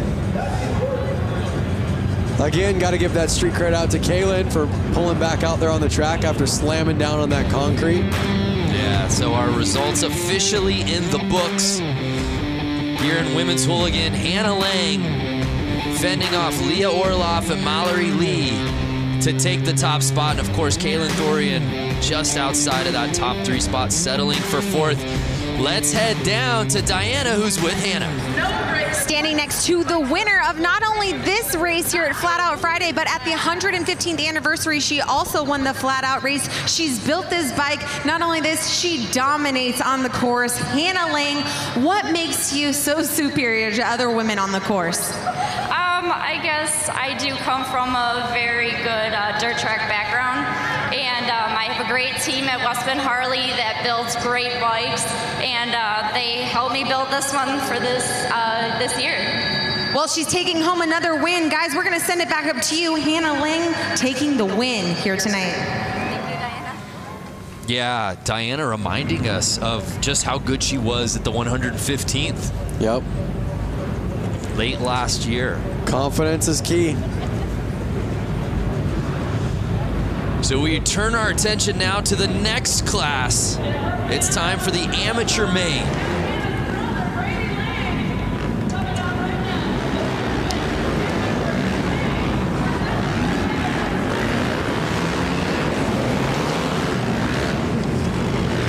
So the open amateur main featuring 12 riders.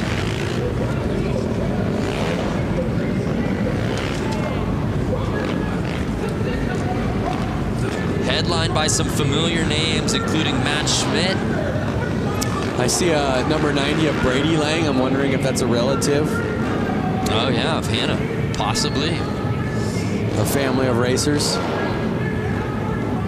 Our boy Brewski, back in the mix. Ezra Brewski. I saw Cody Funk earlier racing. See him out there again.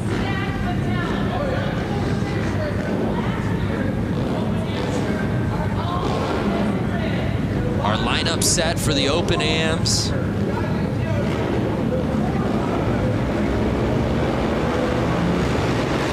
Chaz Maimon Jr. on the inside.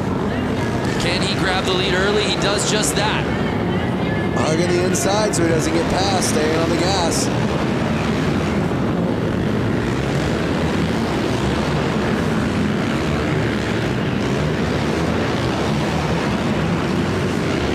The nerves are up right now, 10 laps to go, and these guys are on the gas. They are wheel to wheel right now. Lang is on Chaz Maimon's heels. Can he catch him? And you see him, Lance, trying to get that inside, but Maimon not giving him any room. They are not letting off. They want to pass. It's such a tight track. It's so hard to pass, but we've seen it happen. It might happen. 6 laps to go. Look at how fast this race is going. And Maimon just continues to be relentless with holding on the inside. Lang's doing everything he can to push through.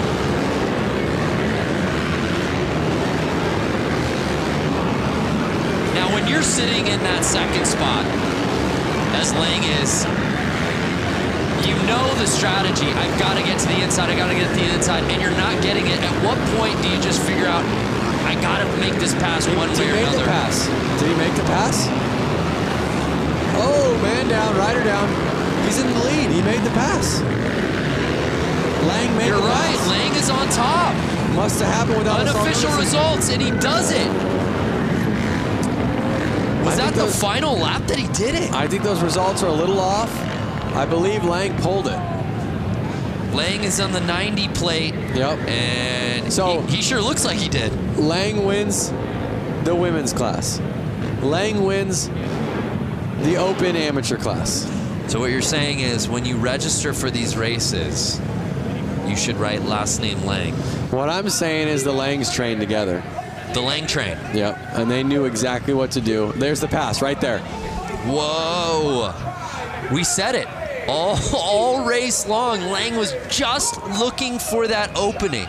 Do not give him the slightest daylight because he was going to take advantage of it. Flagger, almost down for the count.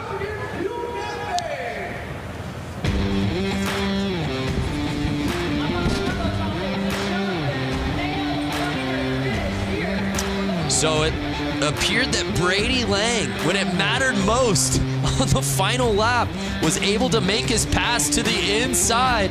Let's send it down to Diana. Here with Brady Lang, the winner of tonight's Flat Out Friday, but he also won at the 115th anniversary. Now here he won, making a clean pass on my men. Walk us through what happened. Well, he was leading, I was working on him, and he screwed up and I took advantage of it. Taking advantage of it. And I know for those of you watching on Facebook Live right now, you can't hear the crowd, but you know what? That one got him good. Is there anyone that you would like to thank and also congratulate your sister, both you guys winning here tonight?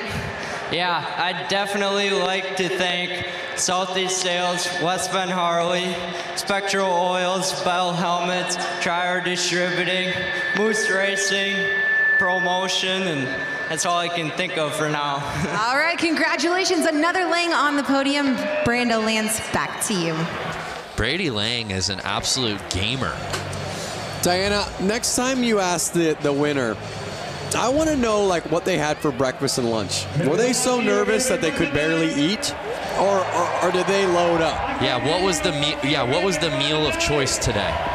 Were you a guy? You obviously competed at the highest level at X Games, winning gold. How about nerves? How much did that play for you on race day and contest day? Nerves were huge, and I always tried to eat a super bland meal.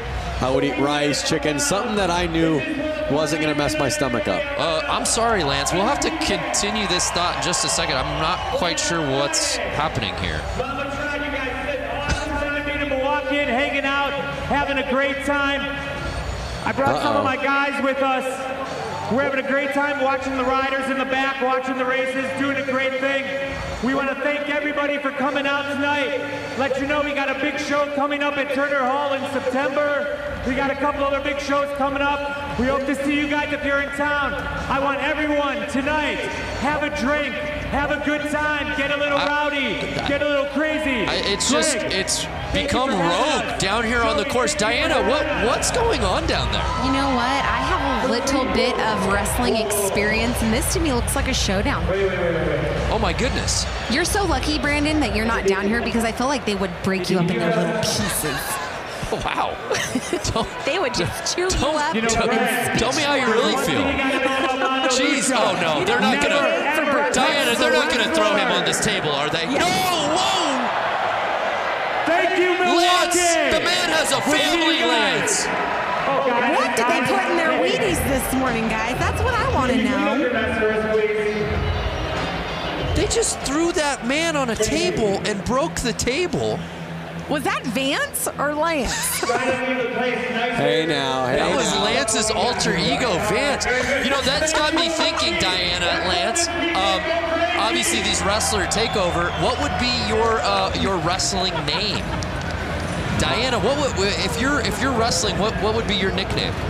You know what? I honestly can't even answer that because I don't know. Why don't you give me a name, Brandon, right now? Give me a name. Diana. What rolls off the tongue with Diana? Dirty Diana. Dirty Diana. Okay, you said it. If you could say it, I could. That would be your walk-in music. Yes. Michael Jackson, Dirty Diana, right? I would even do the little hip thrust, you know, like little pop that he does. Woo! Ow! Lance is quiet. Look, you can't even get a word out. He's just. I was the one that went. Ooh. Oh, okay, you mean Lancelot? Lancelot. That was would be and he would be like a night theme, like sort of a middle-aged theme, Middle Ages. Exactly what I was just gonna say. He would come out to the Lancelot music, have a sword. Girls would love him. Diane, how's it going over there? Diane, is that you? Vance and Diane, the alter egos have come out. Oh my gosh. Hey, it's time for some racing. Who's ready for Boonie Man? Boonie, the best race of the night. Boonie Mains. Lance, you love this one. Talk to us about Boonie Main. Boonie Main, basically, they got to be on a pull start bike. It's got to have no suspension. I guess they probably get a rear brake on those things. It's kind of something that you would pull out of your shed with your lawnmower motor in it. It does sound like a lot of lawnmowers. Uh-oh. Oh, J.J. Flaherty out in the lead with his white leathers.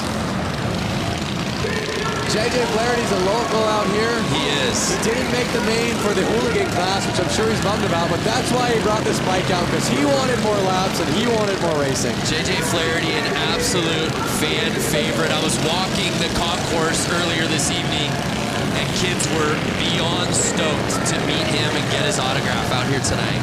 A lot of JJ fans here at Panther Arena. You see David Kilkenny right behind him. I've seen both of these bikes racing right at the peak for the last 4 or 5 years here. Can Kilkenny catch him? It looks like he was making the pass, but Flaherty, I think he did, Lance. I think this win, both Kilkenny. Notice the lines they're taking. That is what's making who's going to pass. They're going outside in, passing the guy in jeans. One of the guys just needs to take the other one out. Just clean, take him out, push him over. This is the battle we've been waiting for, Kilkenny. Over the jump, the only time I've seen it used. Kilkenny versus Flaherty in the booty main. Can Flaherty get the lead back? Take him out, Flaherty, take him out. I wish I had an earpiece right now into Flaherty's ear. Take him out, take him out. Sweep the leg, JJ. And Kilkenny will just not let up. Final lap time. Can Flaherty regain the lead? I don't think so. Take him out, go, go. And Kilkenny wheeling his way into first place. That was a fun one. And look at that. They're both hyped. Bumping each other up. It's all good fun and games. I mean, this race tonight, all these races is almost like no different than meeting your friend at the park for a Friday evening basketball game. It's more just about getting out there and having fun. That they did. Oh, rubbing is racing. The Booney main. Be nice if we got a little Gucci main maybe playing in arena during that race. For the Booney main? For the Booney main. Killing me. You're killing me. How about Flaherty? Looked unstoppable in that thing. But it was David Kilkenny who grabbed that lead and wouldn't let go. David Kilkenny winning Booney main. Let's head down to Diana, who's with David. David Kilkenny dominating out here. David, you were working in and out with J.J. Flaherty. Walk us through why you're so dominant over him. I don't know. I think we just ride together a lot, and I don't know. We both like to have fun on these silly little bikes. Well, why didn't you just punt him off in the corner? I don't know. I mean, I was just playing with JJ. We just kind of play back and forth, and whoever wins, wins. Well, congratulations. No stranger here to the podium. David Kilkenny taking the win here for the Booney bike. Whoever wins, wins. Isn't that the spirit of Flat Out Friday? I mean, that's the slogan right there. You're winning if you're out there. Whoever wins, wins. Shrug the shoulders. Exactly.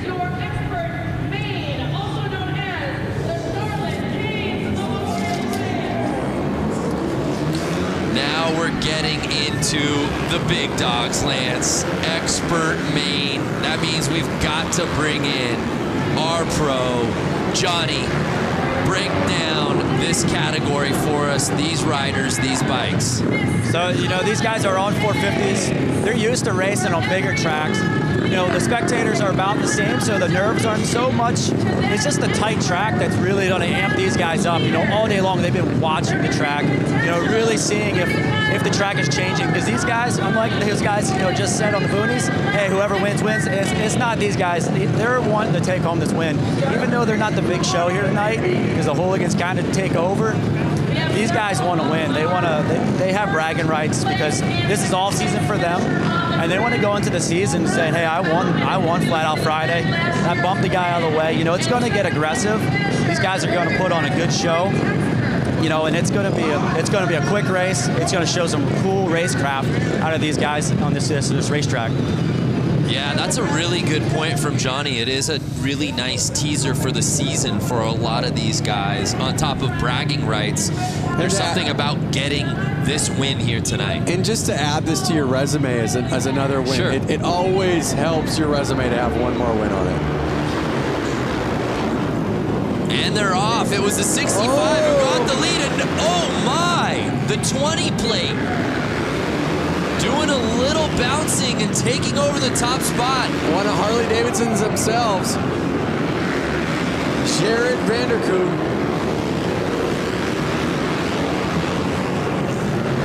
You see him. They're already getting into lap traffic. This is going to get gnarly. This is absolute mayhem here in the expert main. These bikes are never standing up at a 45 degree to the ground. They are actually at a 90 degree to the ground. They're at a 45 the whole time. I know you can't see it because there's not a camera. Lance literally pulled out a protractor out of his pocket and started putting the degrees to make sure he said it right. They are never getting they're staying at a 45 degree. They're never getting even to a 90 degree to the ground. So Vanderkooi in first place. Oh, a little tap. Like, get out of my way. As he's making the this. laps. Bronson Bowman behind him. Corey Texter sitting in third. And I don't know if Johnny's mic is open. Johnny, can you hear us down there? Hear you loud and clear, man. Yeah, talk to us so far. We're early in this race, man, but the level of racing. Loud for me. I can't hear you guys. Oh, man. I really want to hear from Johnny on what's happening right now. That's how loud it is down there. Yeah. They are on the gas. Oh, he's down. He's down. And Vanderkooi going down, our current leader, no! Which creates an opening for Bowman. 22 laps left, though. Still plenty of time. The longest race we've seen tonight, but this may go by the quickest because of how fast they are going.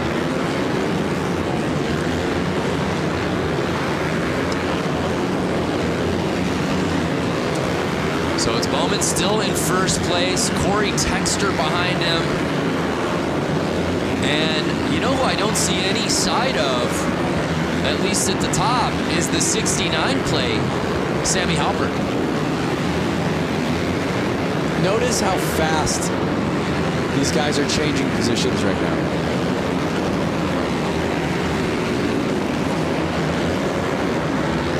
Jared's already back to third place. He's 4 seconds off the leader. Can he reel him back in? And Bowman is just full throttle on this track here tonight. And again, the mentality shifts, right? It was the boonies right before this. Guys just having fun, screwing around. Whoever wins, wins. And the entire vibe has changed. And now I'm on the edge of my seat. Yeah, literally, you are. So Bowman holding off Texter. I'm trying to just pay attention to who's staying in the lead right now.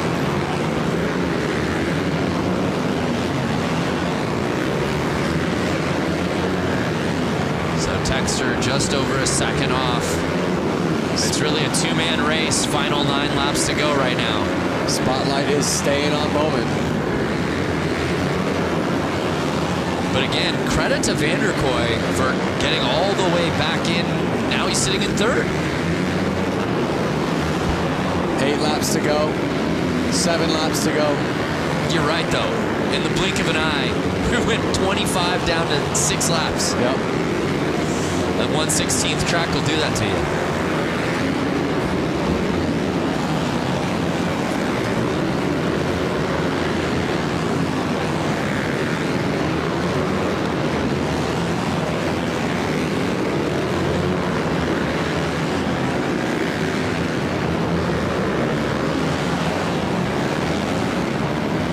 So wait a second. I just had a realization. 1/16 track, right? Yes, sir. So if they're riding 25 laps, they're riding right about 1.5 miles. Crazy. In 4 minutes. Just think about how fast that is. That gives you a perception idea of when you go run a mile on your feet. They're riding about 1.5 miles in 4 minutes. 4 minutes and 37 seconds. I was told there would be no math. And with that, expert main in the books. And it was Bauman who was able to hold off Corey Texter and the rest of this field. And as Johnny said, bragging rights heading into the season. Johnny, can you hear us? Now let's calm down a little bit. Yeah, that was some intense racing there. Talk to us about what went down. Sorry, I lost it there. Now I can hear you again. Yeah, Johnny, just your analysis of that race. As you said, early season bragging rights on the line. Yeah, you know, it was definitely a bar bagging. You know, Vanderkoy just lost it there, spun out, leading the race, and then, you know, with Texter catching him, I don't know if you guys really caught on to that, but it came down close. I think, you know, if they would have had a little bit more laps, you know, that happened really fast. Our races are a little longer time, not laps, but time. Right. You know, these guys had enough energy to keep going, but it was, you know, it just ran out of time. But that was a good race. You know, you have to put up to these guys. That, you know, they fall, but they're doing 7 seconds around this track. I don't know if you guys realize that, but it was 7 seconds of lap time with these guys. So they're traveling a lot of distance pretty quick in this little arena. The results are in, and it was Bronson taking the top spot. Jared Vanderkoy was leading early, but unfortunately going down. Still a top 3 finish, but wasn't able to win the thing outright. Let's head down to Diana, who's with our winner. Your 2-time winner, Bronson Bauman. Congratulations, capitalizing off of Vanderkoy's mistake and brought home the win. Yeah, definitely. I hate to see my best friend go down like that while leading the race. I would have been pumped with the 1 and 2, but you know, luck has it.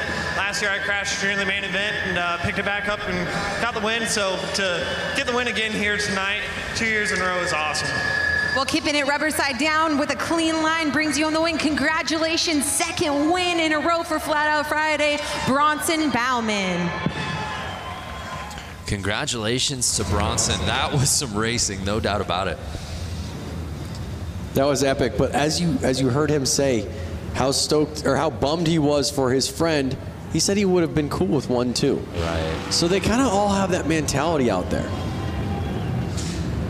And the lights are down, which can only mean one thing. It's time for some hooligans. Is it the hooligans already? This should be the open hooligan main. Wow.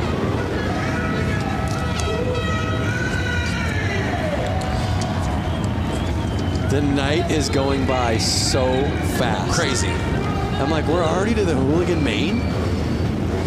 Really the foundation of Flat Out Friday. The spirit of this night of racing is really headlined by this class, Lance.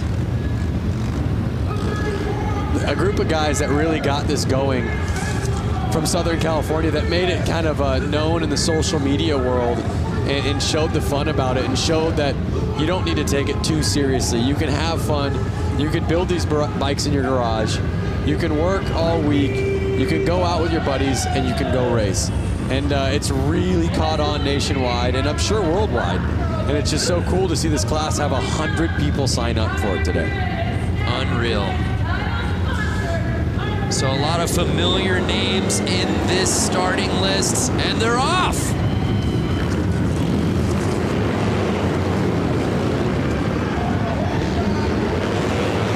You see the 100 and Nick Mattia out in the lead right now, holding on. Can he hold it on for the next 11 laps?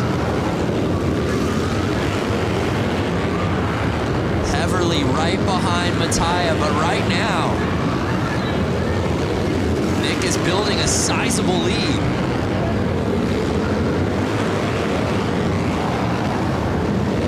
And now Mishler passing Heverly, for right behind Mattia.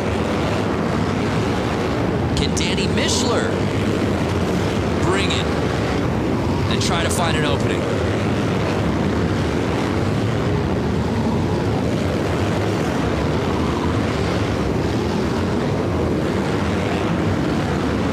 Laps to go, over halfway through the race.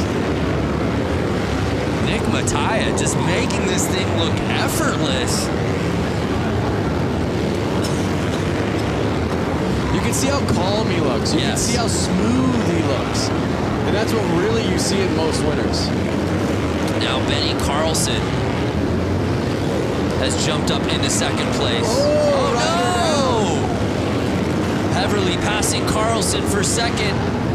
I don't know who's going to be able to touch Nick Mattia for that top spot. As he passes the checkered flag.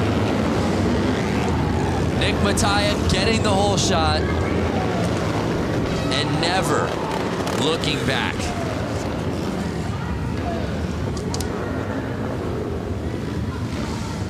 Heverly taking second and Mishler rounding out our top three.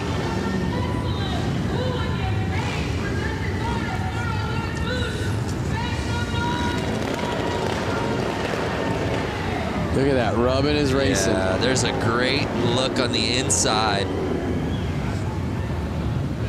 Oh, look at him riding those cones right there.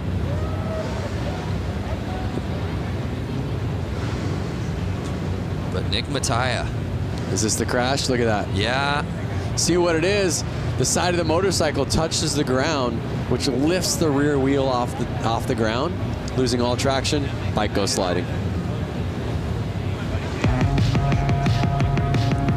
So Nick Mattia taking the win, heavily contested though. It was really a battle for second place between Carlson, Mishler, and eventually Heverly, who ends up taking that spot. But it was Nick Mattia winning the Hooligan Main. Let's head down to Diana, who's with Nick. Standing with the winner, Nick Mattia, congratulations, taking the whole shot and running a clean, solid race to the finish. Yeah, thanks to my dad and everybody that helps me so much. I got a rocket start and was able to get out front and just kind of put in some consistent laps. You were just telling me that you pretty much came here and reclaimed the Mattia name.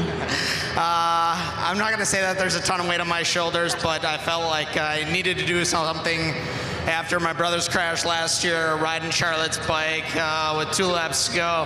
And I'm happy to bring home the win, especially for him.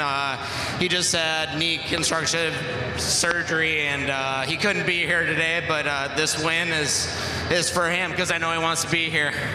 Well, a huge win. Congratulations to Nick Mattia and the entire Mattia family. Brando Lance, up to you. Yeah, thank you, Diana. Nick Mattia leaving no doubt about it. We turn our attention now to one of my favorites, the Vintage. The Vintage Main. I'd love to head down to Johnny if he's there. Johnny, I don't know if it's too loud. Can you hear us down there? Sorry, I can't hear you guys. That's okay. We'll come back to you in just a little bit. Actually, as these guys get onto the starting line. How about now, Johnny? Get me a little better. We'll get back to Johnny. I love, you know, as we said before, you go around the tunnel here at the arena and you get to see all the different bikes, and a lot of the guys who are riding in the same classes tend to birds of a feather. They're all kind of hanging together. It's unmistakable when you go by the Vintage bike area. It is unmistakable, and I think if I had a vintage bike, I'd be out there racing it too. I feel like you do have a vintage bike, do you not? I have a 56 Panhead. Now, I would not be racing that. You wouldn't take that out? It's not really, it's a chopper. It's not really a race bike. Okay. These are a little bit more vintagey race bikes. You can tell with the vintage bike, you hear a lot more two-strokes. That was a little thing in the past. I can even smell the two-stroke smell right now. I hope everyone watching it on their screen can smell it. And they're off. The 37 plate getting the hole shot. That's Moldenhauer.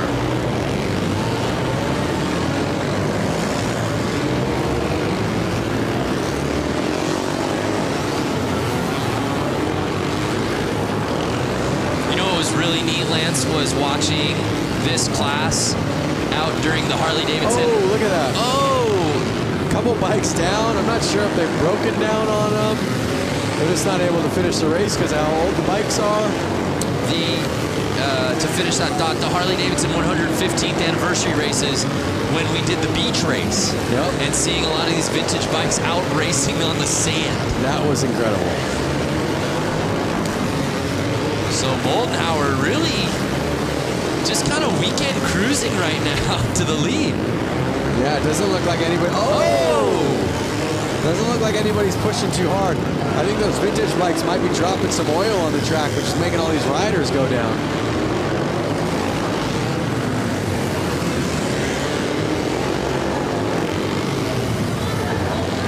So 4 laps to go. Moldenhauer with an easy lead. Girono behind him. He's kind of right on him. It's not an easy lead. Yeah, Girono making it interesting now. He's catching the 0 plate. He's right there. It's a little confusing because you see the 22 on his back and the 0 on his bike, so it was a minute to figure out who it was, but he held on. Yeah, Moldenhauer, you're right. It was just tough because he had built such a lead. You just felt like he was lapping everyone in the field. Yep. But he's able to hold on, and he gets the win.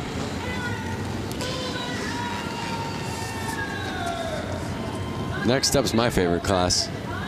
Name, Goofball. Yeah, I can't wait for that one. Same name that I call you. Yeah, Goofball. That'd be my wrestling name, I think. The Goofball. So congratulations to Moldenhauer, who grabbed that hole shot and then clinged to the lead. He said, "You shall not pass." And no one did. It's his race to win.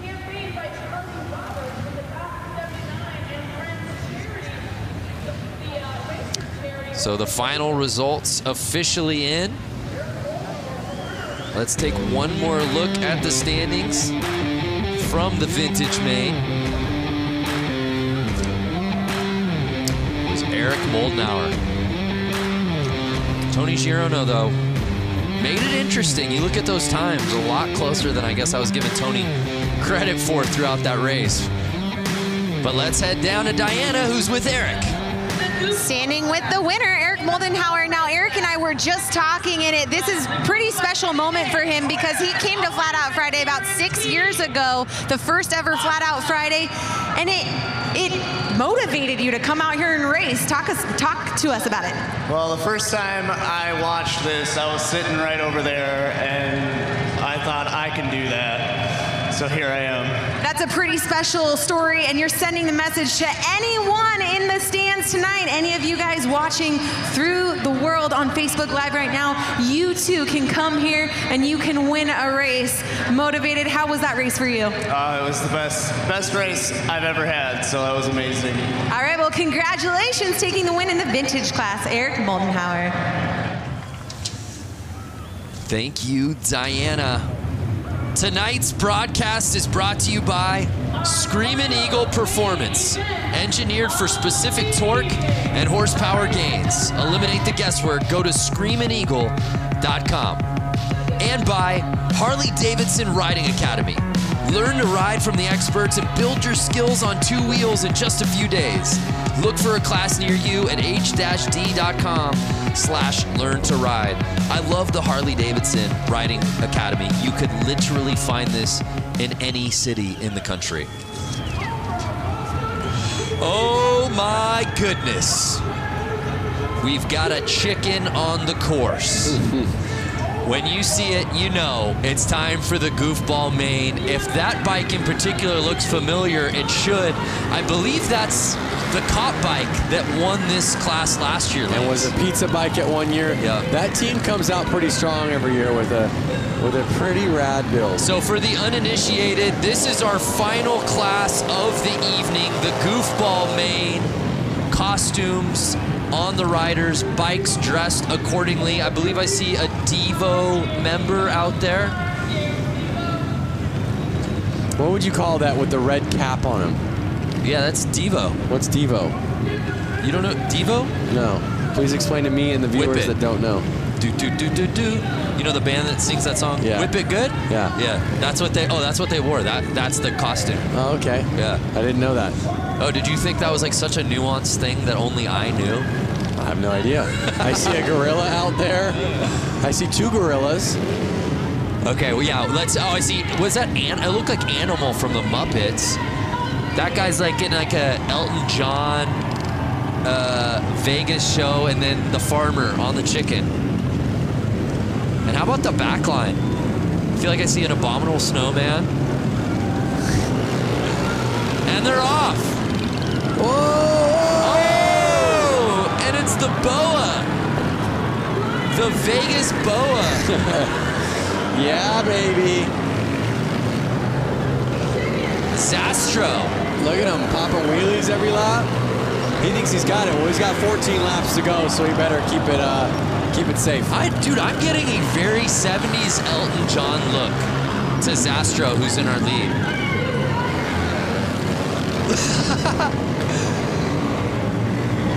An unmistakable flair from Zastro around this course.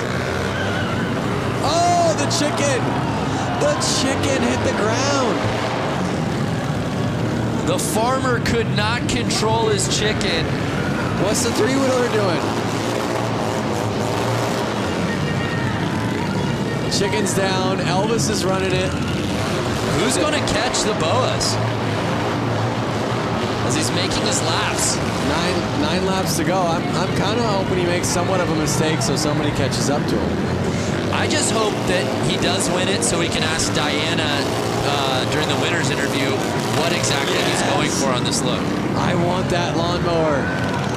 Hey, Diana, can you hear us? I can hear you. I think what I am going to be asking him is just, was Elton his inspiration? I think he's going to say yes. But you know what? I really do have to give a shout out to the guy who's in the red jumpsuit, the number 77, John Dunbar. He actually works for Harley-Davidson, and he has this little boonie bike that he basically contrapted together. It almost looks like it has a sidecar. But guys, that's actually the engine. Oh, so no way! Both of his hand grips are his throttle, and I just got to give a shout out because he's one of my bosses at Harley-Davidson. So hey, pal, good job out there. Hey, pander when you can, Diana. No shame in the game. Oh, I did not realize that's actually not a sidecar, but the motor itself. That's amazing. I think he legit has 2 motors on it. 2 engines on it, I should say. Bikes off to the side. Everyone's being goofballs. And I saw 2 the laps to checkered go. out. Did the checkered come out? The checkered came out. I don't know if there's confusion out on the course. I think they're just trying to get him off the track. Get your goofballs off the track. So Zastro. Uh-oh. Joe is freaking at Goodland. He's letting it go. The farmer. Hey, if you can't burn out in the goofball class, when can you, Lance? He's trying to shut his bike off. Stop, stop. And you see the police lights shining through the kit. What came first, the chicken or the hen? I think the chicken. And they're not getting off the track. No, they're not. Can you blame them? I want to see a wheelie for an entire lap. It can happen. It can happen. So that was awesome. Let's relive that first lap. Look at that save, though. And let's not forget, he He being the farmer and the chicken, the farmer in the Dell, won this race last year as a police officer. But it was Zastro and what I believe to be 70s Elton John garb taking the win.